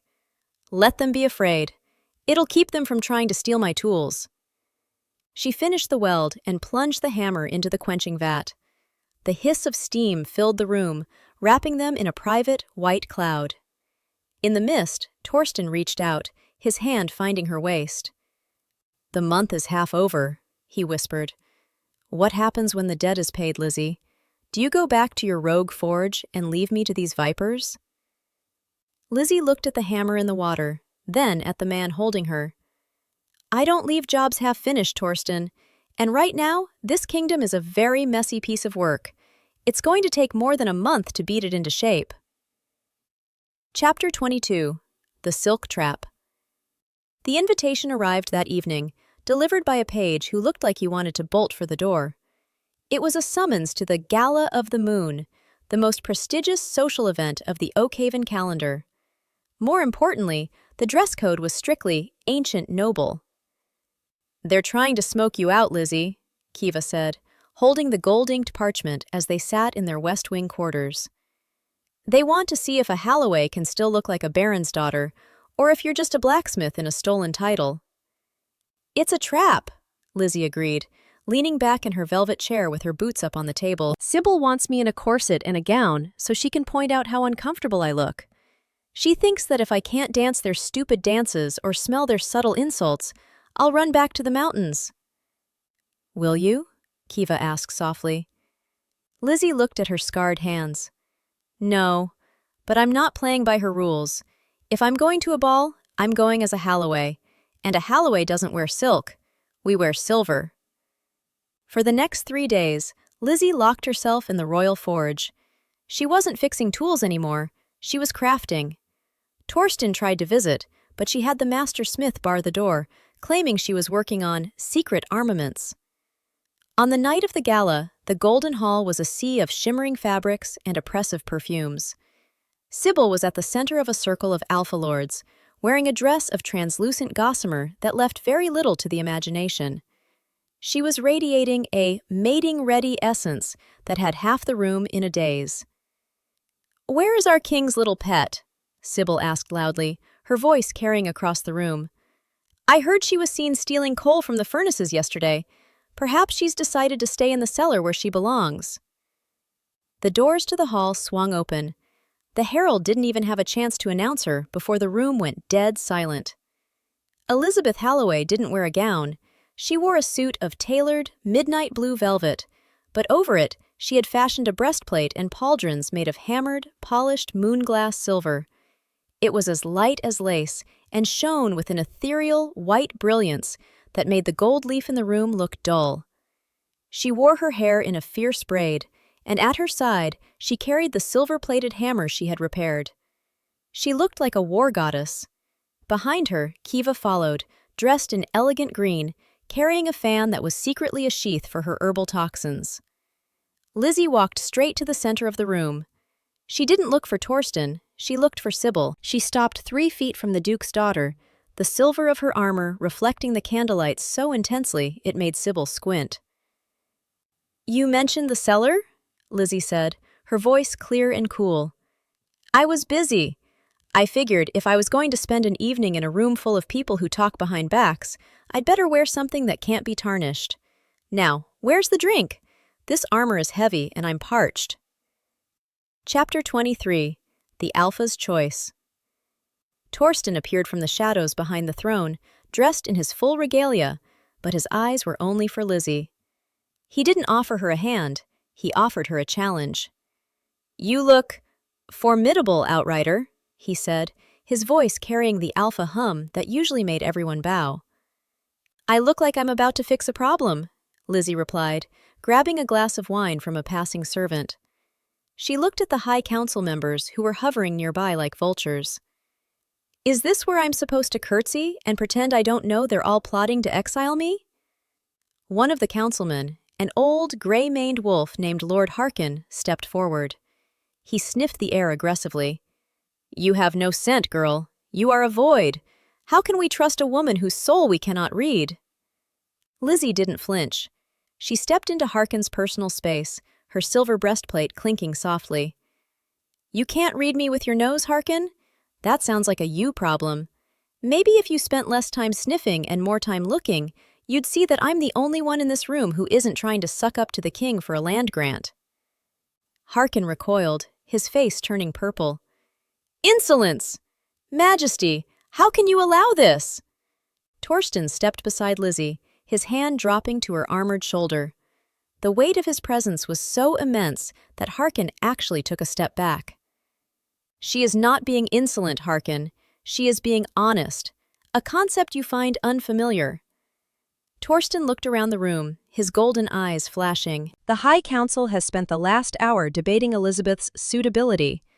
I am done with debates. Tonight is not a celebration of the moon, it is a celebration of the truth. The feral plague was defeated, not by sense or bloodlines, but by the grit of a woman you call broken." He turned to Lizzy, and for a moment the room disappeared.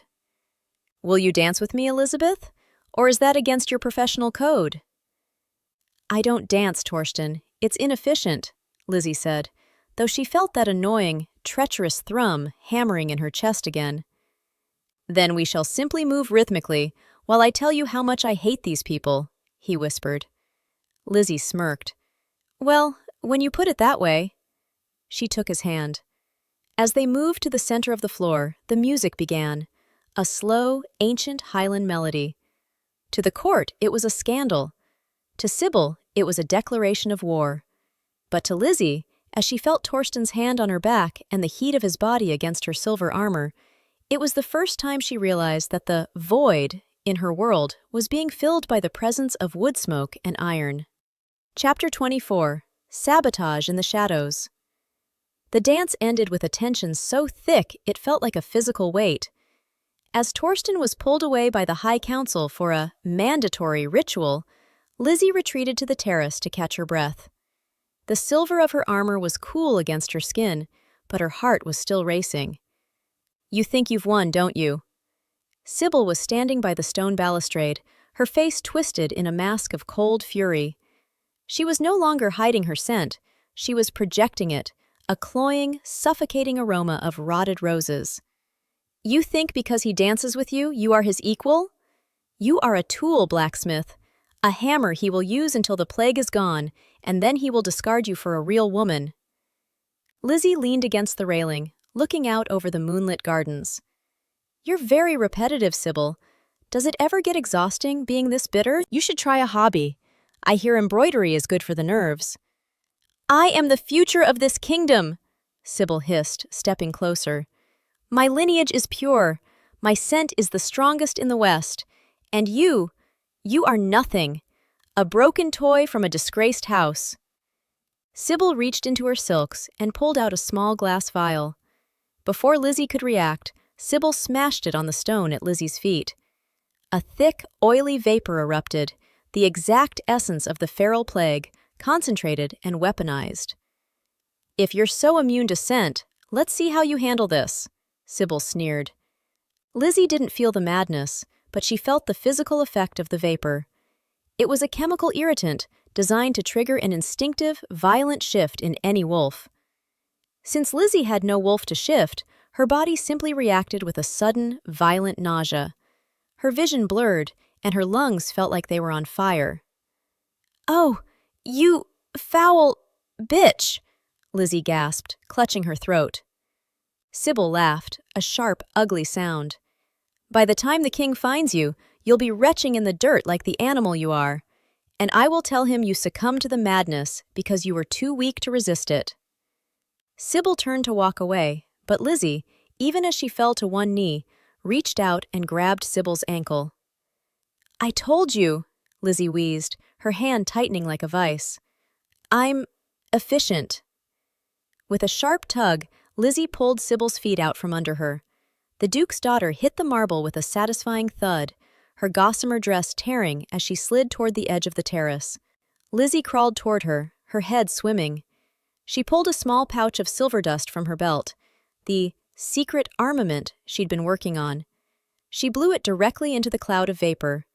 The silver reacted with the plague toxin, neutralizing the scent in a burst of white sparks. The air cleared instantly, though Lizzy was still gasping for air. "Next time," Lizzy croaked, looking down at a terrified Sybil, "use a bigger vial." Chapter 25. The Electrifying Surrender. Torsten found them a minute later. He had felt the spike of plague scent from across the hall and had moved like a thunderbolt. He saw the broken vial, the sparking silver dust, and Lizzy leaning against the railing, her face pale as death. He didn't even look at Sybil, who was scrambling to her feet, trying to fix her dress. He went straight to Lizzy, gathering her into his arms. "Elizabeth, are you hurt?" I'm fine," she coughed, though she leaned heavily into him. "Just a little lightheaded. Your girlfriend has terrible taste in perfume." "Sybil." Torsten's voice was a low, terrifying growl that made the stone of the terrace vibrate. "You used a feral extract in my palace, on my outrider." "It was a test, Majesty," Sybil cried, her voice trembling. "She is a fraud. I wanted to show you." "You will show yourself to the dungeons," Torsten interrupted, his gold eyes glowing with a lethal light. "Bramwell, take Lady Sybil away. She is to be held for treason against the crown." As the guards dragged the screaming Sybil away, Torsten carried Lizzy back to her quarters. He didn't put her in her bed. He sat with her by the fire in the west wing, holding her against his chest as her breathing finally steadied. The adrenaline was fading, leaving behind a raw, intoxicating heat. Lizzy looked up at him, her armor still reflecting the firelight. The mask of the blunt, feisty Smith was gone, replaced by something much more vulnerable. "You shouldn't have done that," she whispered. "The High Council will hate you for arresting a duke's daughter." "Let them hate me," Torsten said. He traced the line of her jaw with his thumb. "I told you, Elizabeth, the month is almost over, and I have no intention of letting you go back to that rogue forge." "Torsten." "I don't want an outrider," he said, his voice dropping to a whisper. "I don't want a Smith. I want you. Scent-blind, stubborn, talkative Elizabeth. I want the only woman who can look at a king and see a man who needs grooming." Lizzy looked at him, and for the first time she didn't fight the biological glitch. She reached up and pulled him down to her. The kiss wasn't like the one in the snow. It wasn't about survival. It was about surrender.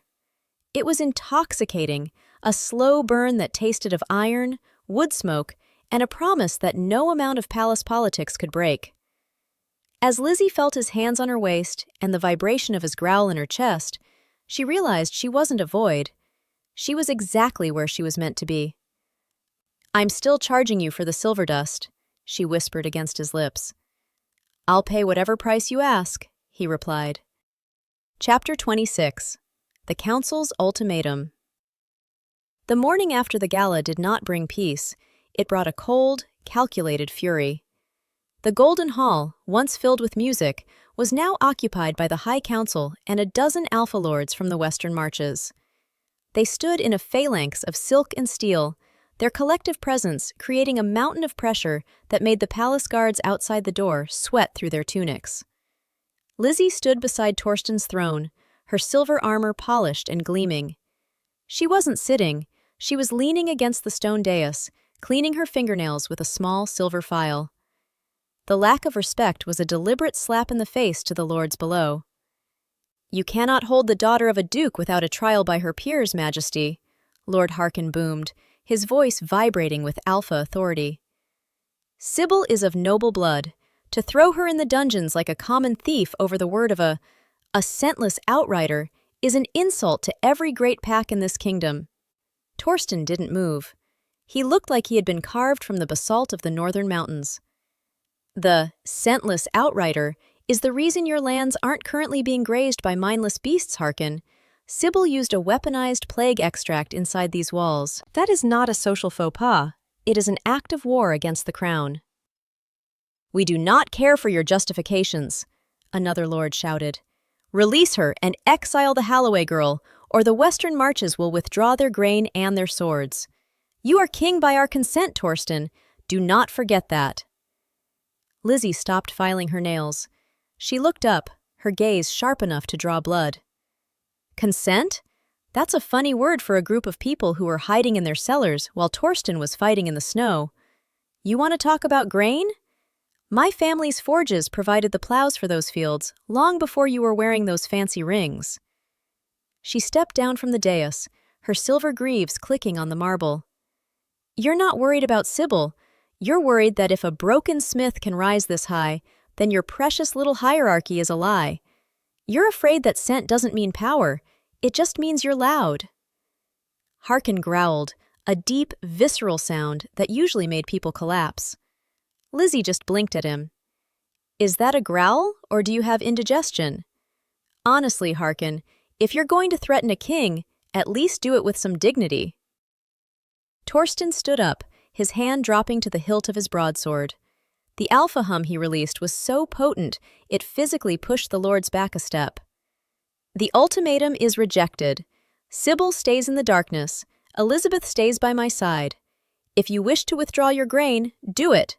But know that the first village to starve under your neglect will be the first village I reclaim with fire." The lords retreated, their faces twisted in masks of hatred. As the door slammed shut, Torsten let out a long, ragged breath. He looked at Lizzy, his golden eyes filled with a weary pride. "You're making a lot of enemies for me, Lizzy," he murmured. "I'm just identifying the ones you already had," she replied, reaching out to squeeze his hand. "Now, let's go check on Kiva. She's been quiet all morning, and that usually means she's cooking up something dangerous." Chapter 27. The Shadow in the Dungeons. The palace dungeons were a labyrinth of damp stone and iron bars located deep beneath the west wing. Lizzy insisted on visiting Sybil. She didn't want to gloat.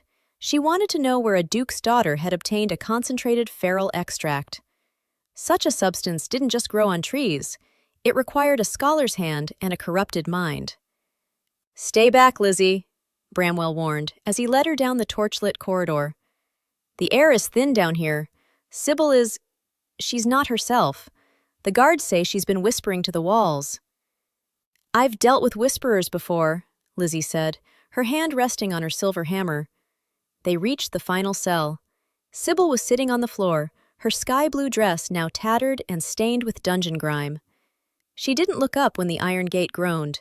Her scent was gone, replaced by a strange, metallic smell that made Lizzy's skin crawl. "Who gave it to you, Sybil?" Lizzy asked, standing before the bars. "The extract. Who told you it would work on me?" Sybil's head snapped up. Her eyes weren't the icy blue Lizzy remembered. They were pale, almost milky, with thin black veins spidering toward her pupils.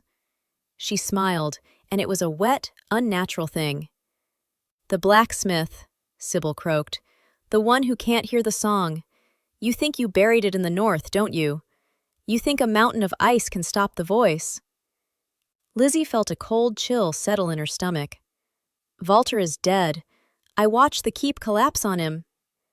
"The brother is dead," Sybil whispered, crawling toward the bars. Her fingers, tipped with blackening nails, gripped the iron. "But the Hive is not a man. It is a hunger. It found a new path. It found the scholars who were too greedy for power. It found the council." Lizzy recoiled as Sybil let out a high-pitched, discordant hum, the exact same frequency as the hive mind in the northern keep. "Bramwell, get the guards!" Lizzy shouted. But it was too late. From the shadows of the neighboring cells, the prisoners, actually council loyalists who had been slowly infected over weeks, began to stand. Their eyes were white. Their movements were fluid and wrong. "It's inside the city," Lizzy whispered, her heart hammering. "The rebellion wasn't about Sybil. It was a distraction." Sybil lunged at the bars, her strength inhuman. The iron groaned and began to bend. "The Shadow King will fall, and the scentless one will be the first to bleed." Lizzy pulled her hammer and struck the bars, the silver reacting to the fungal corruption in Sybil's blood. The white sparks blinded the creature, but the sound of the hum was rising from every corner of the dungeon. "We have to get to Torsten," Lizzy cried, grabbing Bramwell's arm. "Now!" Chapter 28. The Silent Coup. The ascent from the dungeons was a frantic blur. Lizzy and Bramwell burst into the palace corridors to find a scene of absolute chaos. The silent coup had begun. It wasn't a roar of soldiers. It was a wave of the song. The dungeon gates hadn't been picked. They had been ripped from the stone by something with more than human strength. Sybil hadn't just escaped. She had been summoned. The palace servants and several lower-ranking guards were wandering the hallways like ghosts, their eyes milky, their voices joined in that low, terrifying hum. The air was thick with a yellow mist, the same vapors from the northern keep, now being pumped through the palace's ventilation shafts. "The healers!" Lizzy gasped, pulling her cloak over her mouth. "Kiva is in the West Wing quarters. If she's trapped—" "We go to the king first," Bramwell insisted, his face pale as he struggled against the pheromonal pressure.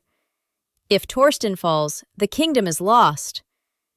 "The king is in the Golden Hall with the council," Lizzy retorted, her eyes darting to a group of infected guards blocking the stairs. "Bramwell, listen to me. They're using the mist to paralyze the wolves. I'm the only one who can move through it. You get to the king. I'm getting Kiva and the silver dust. Without that dust, Torsten won't stand a chance." Bramwell hesitated, then nodded. He drew his sword, his eyes watering from the toxins. "Do not die, Holloway. I refuse to be taught how to groom a horse by anyone else." Lizzy didn't wait. She sprinted toward the West Wing, her silver armor acting as a beacon in the dimming light of the palace. She found the infected guards were slow, their reflexes dulled by the hive mind's control. She used her hammer like a battering ram, striking them with the silver-plated head to disrupt their connection to the hum. She burst into her quarters to find Kiva standing on a table, throwing jars of pungent herbs at two milky-eyed servants who were trying to climb over the furniture. "Kiva, down here!" Lizzy yelled, smashing one of the servants aside with a shoulder check. Kiva scrambled down, her satchel overflowing with vials. "Lizzy, it's Osric! I saw him in the gardens with Lord Harkin. He's the one who brought the spores from the north. He's been breeding them in the palace conservatories." "Osric? The scholar?" Lizzy's jaw tightened. "I should have known that worm was behind it. Did you get the concentrated silver dust?" "I have enough for one big burst," Kiva said, her voice trembling. "But we need to get to the ventilation source. If we don't neutralize the spores at the root, the whole city will turn by nightfall." "The king is in the hall," Lizzy said, grabbing Kiva's hand. "We save him first. Then we burn the gardens." Chapter 29. The King in the Mist. The Golden Hall was no longer a place of royalty. It was a theater of the damned. The yellow mist was so thick it looked like a solid wall. Torsten was at the center of the room, on his knees. He had his broadsword driven into the marble floor, using it as a literal crutch to keep himself from collapsing. Lord Harkin and the other council members stood around him, their eyes clear. They were using specialized masks Lizzy hadn't seen before. Beside them stood Osric, holding a silver-bound book and a vial of black liquid. "It is poetic, isn't it, Majesty?" Osric sneered, his voice amplified by the room's acoustics. "The king who would not submit to the north will now submit to his own council. Drink the essence, Torsten. Join the Hive, and we shall lead Oakhaven into a new era of silence." Torsten's golden eyes were bloodshot, his skin pale. "Never, you traitorous snake!" "Drink it!" Harkin roared, his voice layered with the Hive's discordant hum. The doors to the hall shattered. Lizzy stepped through the smoke, her moonglass armor glowing with a fierce silver light. She didn't look like a smith anymore. She looked like a vengeful spirit of the forge. Beside her, Kiva held two glass spheres aloft. "I think he's had enough to drink, Osric!" Lizzy shouted, her voice cutting through the hum like a thunderclap. She didn't wait for a reply. She sprinted across the hall, the infected guards lunging for her. She ignored them, her eyes fixed on the king. "Kiva, now!" Kiva smashed the spheres at the base of the throne. A massive cloud of purple and silver erupted, the concentrated neutralizing agent reacting violently with the yellow mist. The song, in the room, was instantly silenced, replaced by a series of wet, choking coughs from the council members. Lizzy reached Torsten just as Harkin drew a dagger. She didn't use her hammer. She used her smith-hardened fist, catching the old lord in the jaw with enough force to send his mask flying. "Touch him again, and I'll forge your tongue into a door-knocker," she hissed.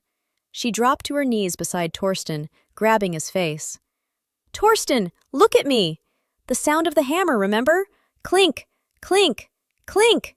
Focus on me, you big idiot!" Torsten gasped, his lungs finally pulling in clean air. He looked at Lizzy, his eyes clearing. "Elizabeth, you're late." "I'm exactly on time," she snapped, pulling him to his feet. "Now stand up. We have a scholar to execute and a palace to purge." Chapter 30. The Battle for Oakhaven. The fight in the Golden Hall was brutal. With the song disrupted by Kiva's herbs, the infected guards were confused and sluggish. Torsten, fueled by a primal rage Lizzy had never seen before, moved through the council loyalists like a wolf through a flock of sheep.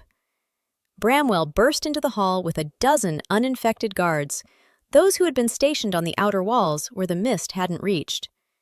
"Secure the council!" Torsten roared, his voice returning to its full, terrifying power. "But leave Osric to me!" The scholar tried to flee toward the secret passages behind the throne, but Lizzy was faster. She threw her hammer. It wasn't a tactical strike. It was a pure, unadulterated throw of a woman who was tired of people threatening her home. The hammer caught Osric in the small of his back, sending him sprawling across the marble. Lizzy was on him in seconds, her boot on his neck. "Where are the remaining spores, Osric? Tell me, or I'll see how much silver dust a human body can tolerate before it turns inside out." The conservatory," Osric wheezed, his eyes bulging. "It's too late. The ventilation is automated." "We'll see about that," Lizzy said, dragging him up by his collar. Torsten walked over, his sword dripping with black ichor. He looked at Lizzy, then at the chaos of his palace. The betrayal of the council was a wound that would never fully heal, but the sight of Lizzy, soot-stained, armored, and utterly dominant, was the only thing keeping him from falling into the blackness. "Elizabeth," he said, his voice soft. "Not now, Torsten," she said, not looking back. "We have to get to the conservatory. Kiva, get the remaining neutralizing salts. We're going to give this palace a deep clean." They moved as a single unit, the king, the smith, and the dormant. As they burst out onto the terrace overlooking the city, they saw the yellow mist beginning to creep over the walls of Oakhaven. The plague wasn't just in the palace anymore, it was descending on the people. Lizzy looked at the sprawling city, then at the silver mark she still held in her hand. The month of service was almost over. Her contract was nearly fulfilled. But as she looked at Torsten, she knew that the real work was only just beginning. "You ready for a long night, my king?" she asked. Torsten gripped his sword and looked out over his kingdom. "As long as I am with you, Elizabeth, the night can last forever." Chapter 31. The Glass Cathedral. The palace conservatory was a towering dome of glass and iron that usually housed exotic flora. Now it was a humid nightmare. The glass was steamed over with a sickly yellow condensation, and the vibrant greens of the palms had been choked out by a pulsing, bioluminescent fungus. It looked like the lungs of a dying beast. "Stay behind me, Kiva," Lizzy commanded, her grip tightening on the soul-weld hammer. The silver plating on the hammer was vibrating, a low hum that answered the rising heat in Lizzy's own blood, which only she could feel. It reacts to the sheer density of the plague spores in the air. Torsten walked beside her, his hand on her shoulder. He was wearing a specialized leather mask Kiva had fashioned, soaked in concentrated neutralizing salts. Even so, his golden eyes were narrowed in focus. Every step was a battle against the alpha hum of the hive. "The source is in the center," Torsten rasped, his voice muffled by the mask. "The hive pulse. I can feel it beating against my own heart. It's trying to sync with me." "It's not going to happen," Lizzy said, her voice sharp and grounding. "We're going to shatter the ventilation fans first. If we don't stop the aerosolized flow, the salts will run out before we reach the city walls." As they moved deeper into the undergrowth, the shadows shifted. These weren't just milky-eyed guards. These were acolytes, shifters who had fully surrendered to the hive. They moved with a terrifying, synchronized grace, their bodies covered in the same black veins that had consumed Sybil. "Lizzy, above you!" Kiva screamed. A mutated acolyte dropped from the iron rafters, its claws extended. Lizzy didn't flinch. She swung the hammer in a rising arc, the silver head catching the creature mid-air. The burst of white sparks was blinding, the silver burning through the fungal corruption instantly. The creature didn't just fall, it disintegrated into a pile of gray ash. "The silver is reacting more violently," Lizzy muttered, wiping a fleck of ash from her silver breastplate. "The plague is more concentrated here. It's unstable." "It's desperate," Torsten added, drawing his broadsword. "It knows the king is here to reclaim his house." They reached the central hub of the conservatory. A massive, iron-grated ventilation system was pumping the yellow mist into the palace's ductwork. At the center of the hub sat the hive pulse, a literal heart made of fungus, 5 feet tall, pulsing with a discordant, wet thudding. "There it is," Lizzy said, her eyes narrowing. "The heart of the rot. Kiva, get the neutralizing salts ready. We're going to blow this thing into the next century." Chapter 32. The White Shadow. The palace conservatory was a cathedral of suffocating heat. To Lizzy, The air didn't smell of rot. It felt like it. The atmosphere was thick and oily, coating her tongue with a metallic taste that made her want to gag. The glass dome above was obscured by a film of yellow condensation, trapping them inside a humid nightmare. In the center of the overgrowth stood Lady Sybil. She was no longer human. She was a towering monstrosity of gray, translucent skin and pulsing black veins. She didn't move like a person. She jerked and twitched, her joints popping with a wet, sickening sound that echoed off the glass. "The king!" Sybil's voice was a distorted rasp, vibrating in the floorboards beneath Lizzy's boots. "Kneeling, as he should." Torsten was on the ground. Seeing him like that felt like a physical blow to Lizzy's chest. The man who was usually a mountain of granite and unyielding steel was trembling. He had his broadsword planted in the earth, using it to hold himself upright, but his head hung low. The yellow mist swirling around his ankles was poison to him, a chemical weapon designed to turn his own biology against him. Lizzy could see the veins in his neck bulging as he fought a silent, agonizing war to keep his inner wolf leashed.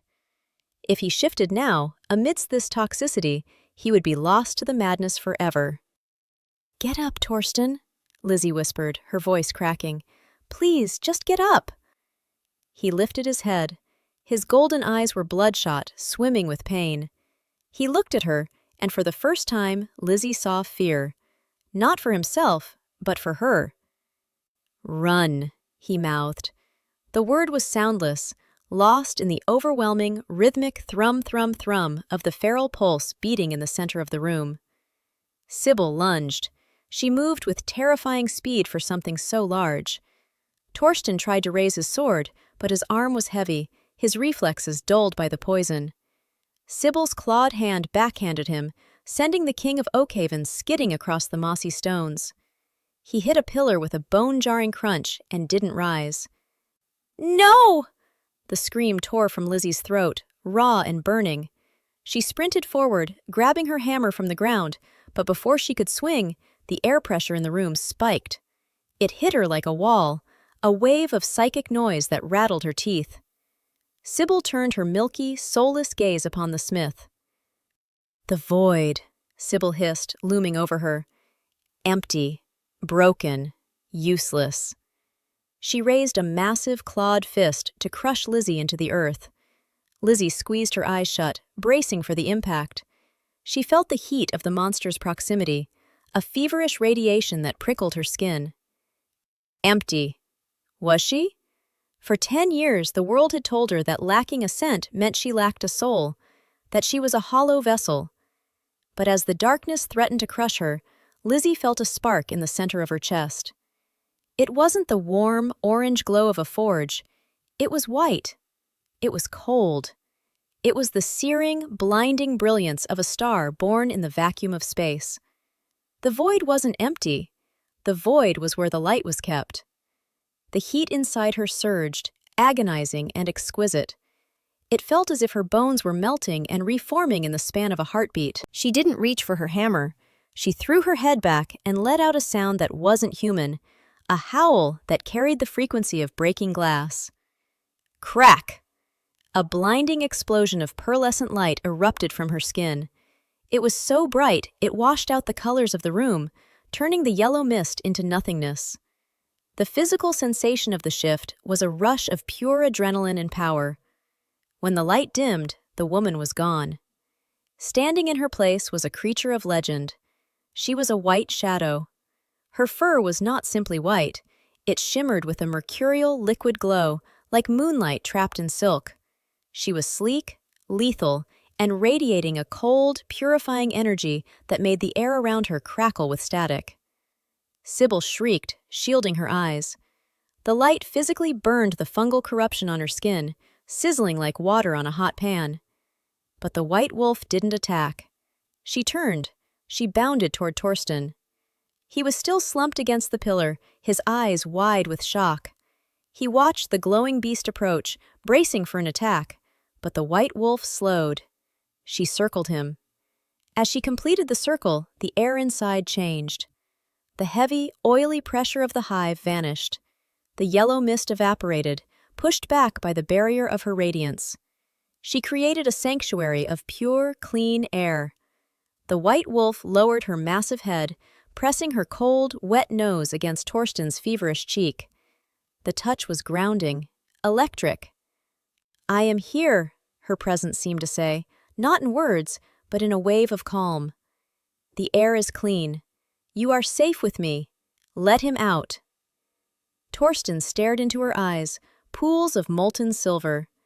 He felt the pain in his skull recede, replaced by the intoxicating proximity of her spirit. She was his anchor. She was the only place in the world where he could be free. A low, vibrating rumble started in Torsten's chest. It grew louder, a sound of absolute dominance that made the remaining glass in the ceiling tremble. He didn't fight it anymore. He surrendered to it. Torsten threw his head back and roared.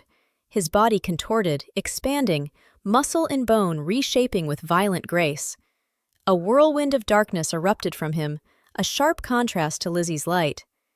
When he landed on 4 paws, the ground shook. He was the Shadow King.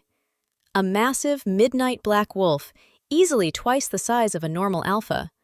His fur was as dark as the void between stars, absorbing the light around him, and his eyes burned like twin suns. The visual was breathtaking. The black wolf and the white wolf, obsidian and diamond, night and day. They stood shoulder to shoulder, their fur brushing. The static charge between them raised the hair on Lizzy's neck. It was a perfect, terrifying balance. The black wolf looked at Sybil and snarled, a sound of pure, predatory malice. Sybil stumbled back, genuine terror etched on her mutated face. "Two! There are 2! They moved as one. Torsten launched himself first. He was a battering ram of shadow, hitting Sybil with the force of a falling boulder. His massive jaws locked onto her shoulder, his bite force shattering bone with a sickening snap. Sybil howled and swung her other arm, claws raking toward Torsten's flank.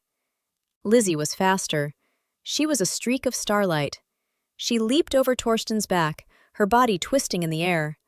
She slashed her claws across Sybil's face. Her touch didn't just cut, it purified. White fire traced the wounds, burning the corruption out of the flesh. Sybil screamed, thrashing wildly. Torsten held her pinned, his black paws digging into the stone, an immovable object.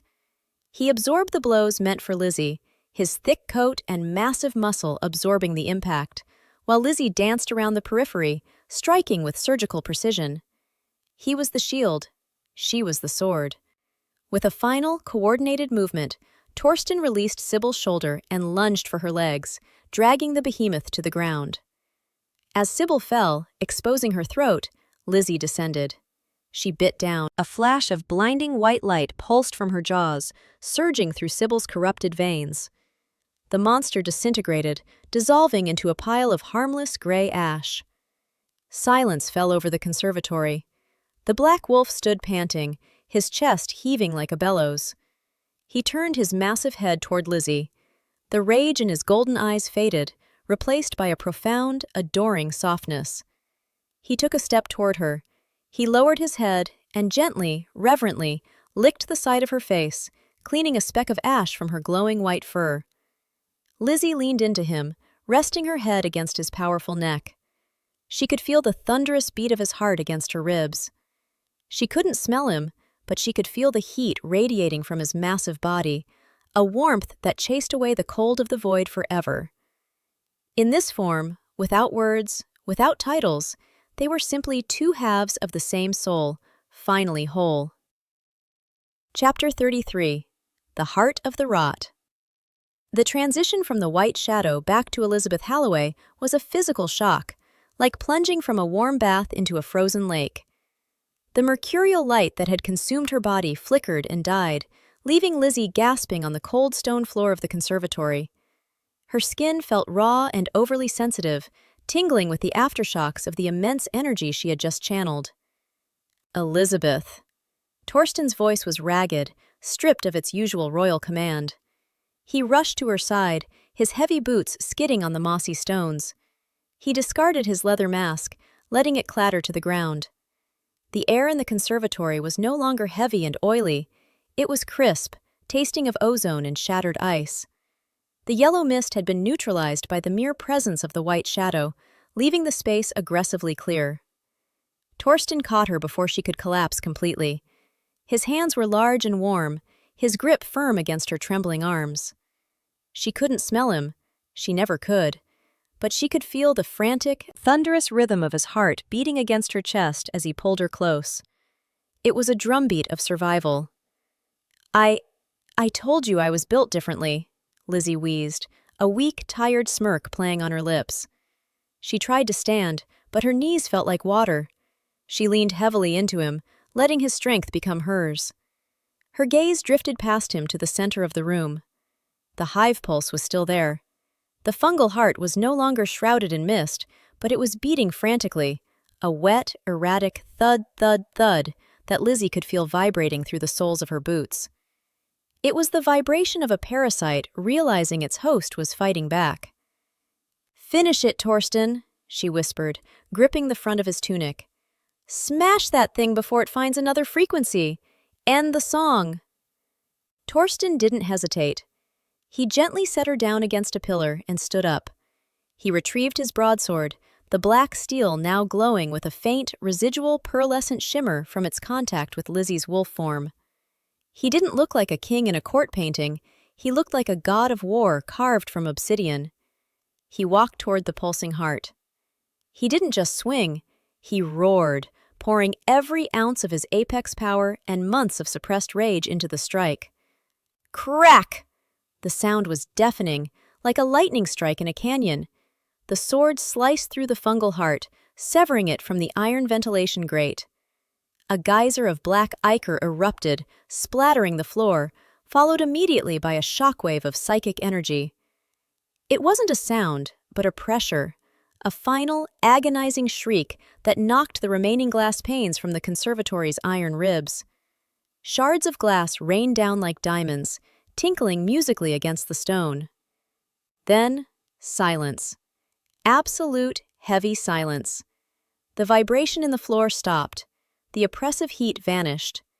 Outside, the yellow mist that had begun to creep over the city walls evaporated in the morning sun, dissolving like a bad dream. Thousands of citizens and guards blinked, shaking their heads as their minds returned to them.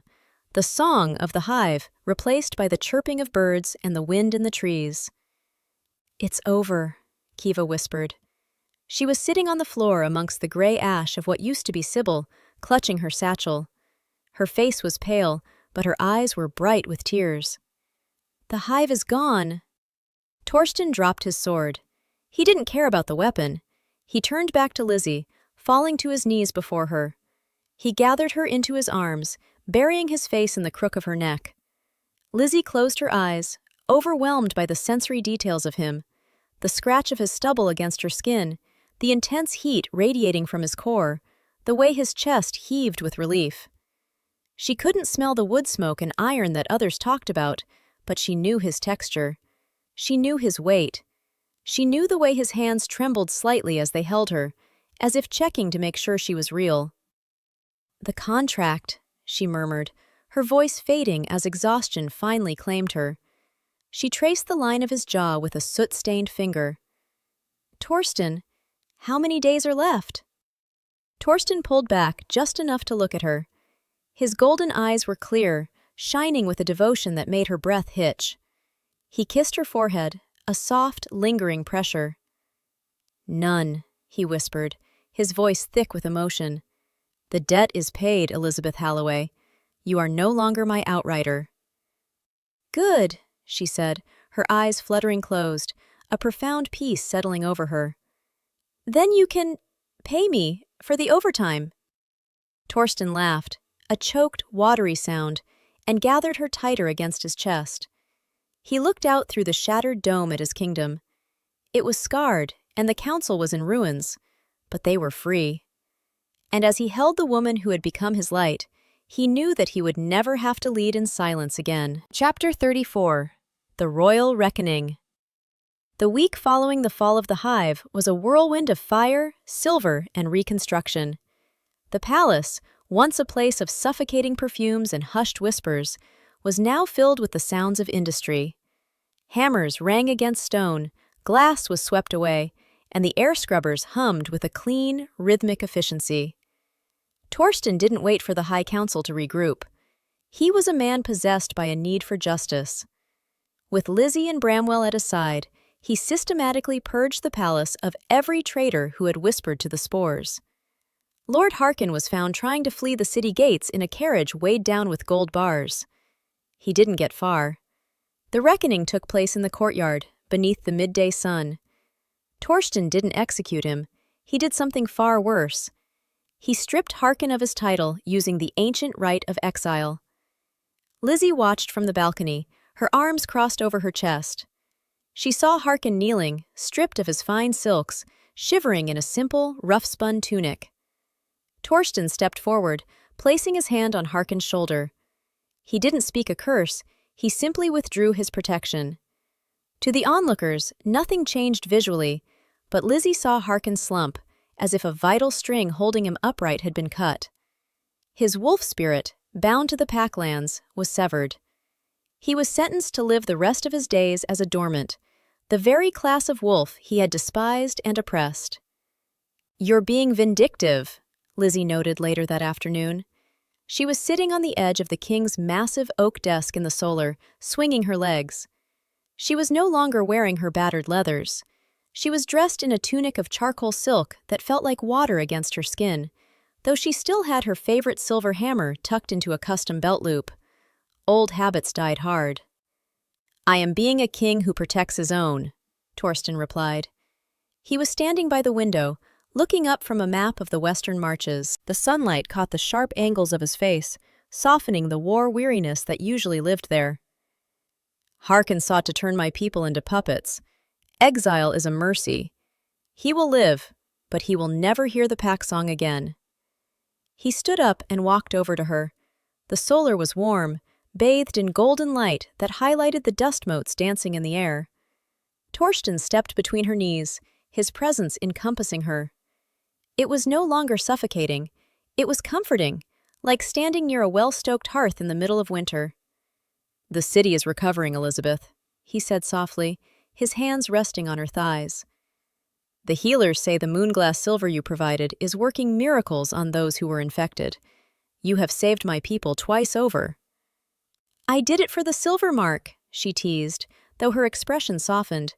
She reached out to straighten the collar of his tunic, enjoying the tactile contrast between the soft fabric and the hard muscle beneath. "And because I hate leaving a job half-finished." "And what of your own secret?" Torsten asked, his voice dropping to a low rumble that Lizzy felt in her stomach. "The white shadow. The court is already whispering. They don't see you as a defect anymore. They look at you with awe. They call you a saint." "I'm no saint," Lizzy scoffed, rolling her eyes. "I'm a smith. I just happen to have a lot of repressed light and a very bad temper. I don't want a throne, Torsten. I don't want people bowing to me. I want a forge where I can work in peace, and a horse that doesn't need grooming every 5 minutes because its owner is a show-off." Torsten laughed, the sound vibrating through his chest and into hers. "I've already commissioned a new forge in the palace gardens. The best bellows, the hottest coals, and all the refined silver you can melt. But you won't be working in peace. You'll be working as my consort." "Consort?" Lizzy raised an eyebrow, feigning annoyance. "Is that another word for indentured servant?" "It's another word for the woman who tells the king he's being a brat," he whispered, leaning down until his lips were inches from hers. "It's a title for the only person who holds the king's leash." Lizzy looked at him. She saw the raw vulnerability in his eyes. The man who had been alone for centuries, finally finding his equal. The heat between them spiked, electric and undeniable. "Well," she whispered, grabbing the front of his tunic and pulling him down. "If the job comes with dental benefits and a new hammer, I might consider it." The kiss was slow and intoxicating, tasting of promise and victory. It wasn't the desperate collision of survival they had shared in the snow. This was deliberate. It was a claiming. As Lizzy felt his hands slide up her waist, and the vibration of his content growl against her lips, she realized she wasn't a void. She was full. She was exactly where she was meant to be, held by the darkness that loved her light. Chapter 35. The Silver Union. The story of the scentless smith and the Shadow King didn't just fade into history. It became a legend told around every hearth in the 7 territories. But for Lizzy and Torsten, it wasn't a legend. It was simply the beginning of their life. The Silver Union wasn't held in the opulent Golden Hall with its stifling perfumes and judgmental portraits. It was held in the beautifully restored conservatory. The glass domes had been repaired, gleaming under the afternoon sun, and the rot had been replaced with rows of white mountain roses and resilient pines. Lizzy refused to wear a veil or a silk gown. She walked down the aisle wearing her moonglass armor. The silver plates had been polished until they shone like mirrors, and with every step she took, the armor made a soft, melodic clink, clink, clink, the music of her trade. It was a statement. She was a warrior, a smith, and a queen, and she would not hide any part of herself. Kiva stood as her maid of honor, looking regal in emerald green, the silver dagger Lizzy had forged for her gleaming proudly at her hip. She was no longer just a dormant, she was the royal apothecary, respected by all. Beside her stood Bramwell, Torsten's best man, who was grinning so widely it looked painful. Torsten waited for her at the altar. He wore his crown, but his eyes were fixed solely on Lizzy. As she reached him, the air between them seemed to hum with static electricity. He took her hands, rough, calloused, and strong, in his own.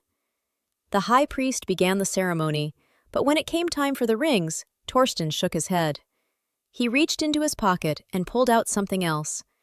It was a simple leather cord, strung with a single, battered silver coin. Lizzy's breath hitched. It was the mark, the exact coin she had flicked at his chest in the mud of the Frosthook outpost.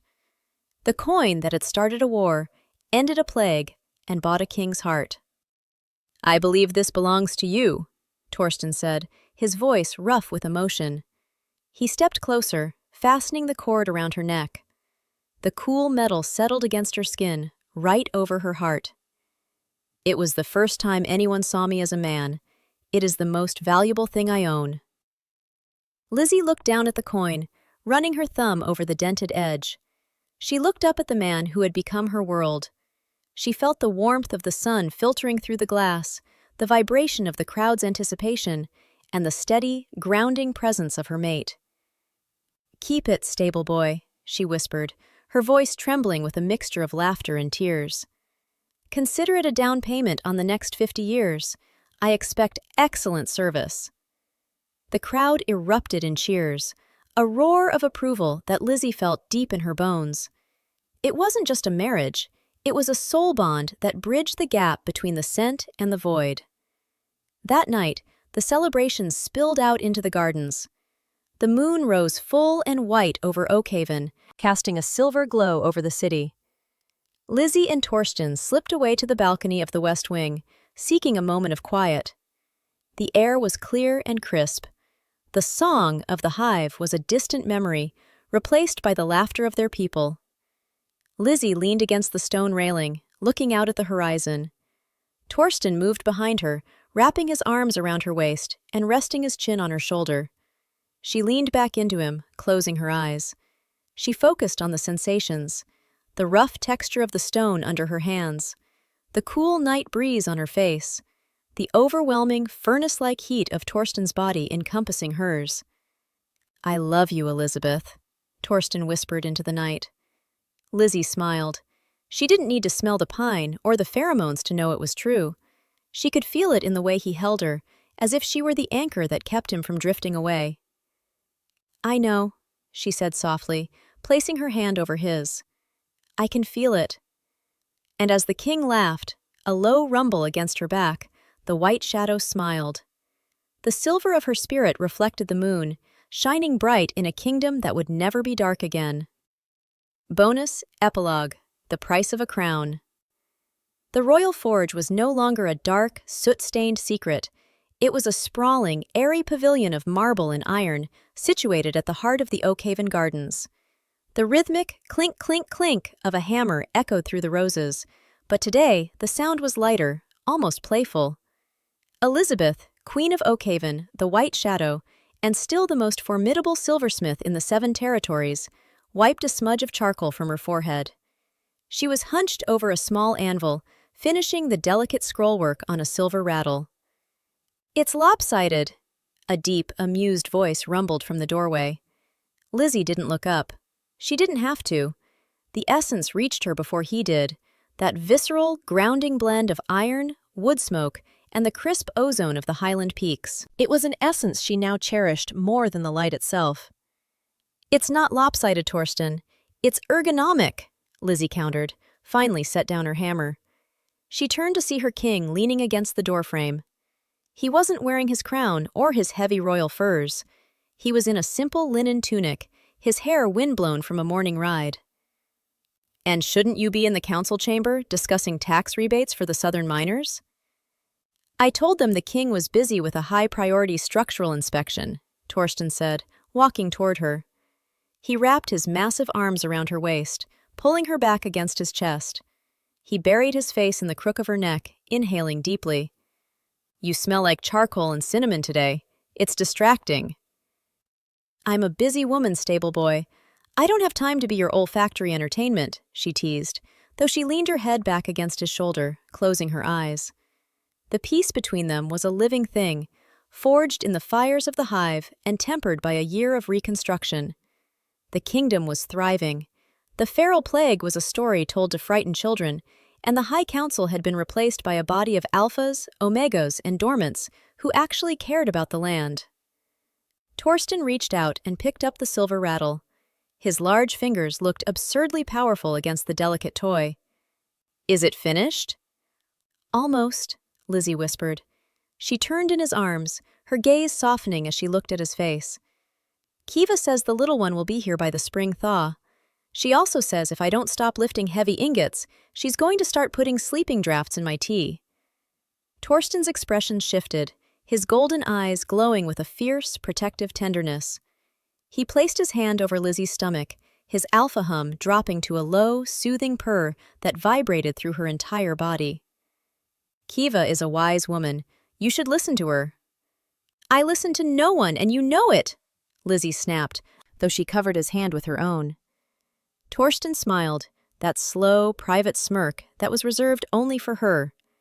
He reached into his pocket and pulled out a worn, battered silver mark, the original coin. He had finally had it mounted onto a simple leather cord. He looped it around her neck, the silver resting against her heart. "What's this for?" she asked, looking down at it. "The month of service ended a long time ago." "It's a reminder," Torsten whispered, leaning down until their foreheads touched, "that the greatest king in the world was once bought for a single silver coin by a woman who was too stubborn to be afraid. It's the best bargain I ever made." Lizzy reached up, grabbing the front of his tunic and pulling him into a kiss that tasted of forever. "Technically," she muttered against his lips, "you still owe me for the braids you put in Ironhoof's mane. I haven't forgotten the interest." Torsten laughed, a rich, booming sound that filled the forge and drifted out over the kingdom they had saved together. "I'll spend the rest of my life paying you back, Elizabeth. I promise." And as the sun climbed higher over Oakhaven, the White Shadow and the Shadow King stood together in the heat of the forge, knowing that no matter what storms the future held, their bond was made of the only thing that truly lasted: silver, grit, and a love that never needed a cent to be found. The end.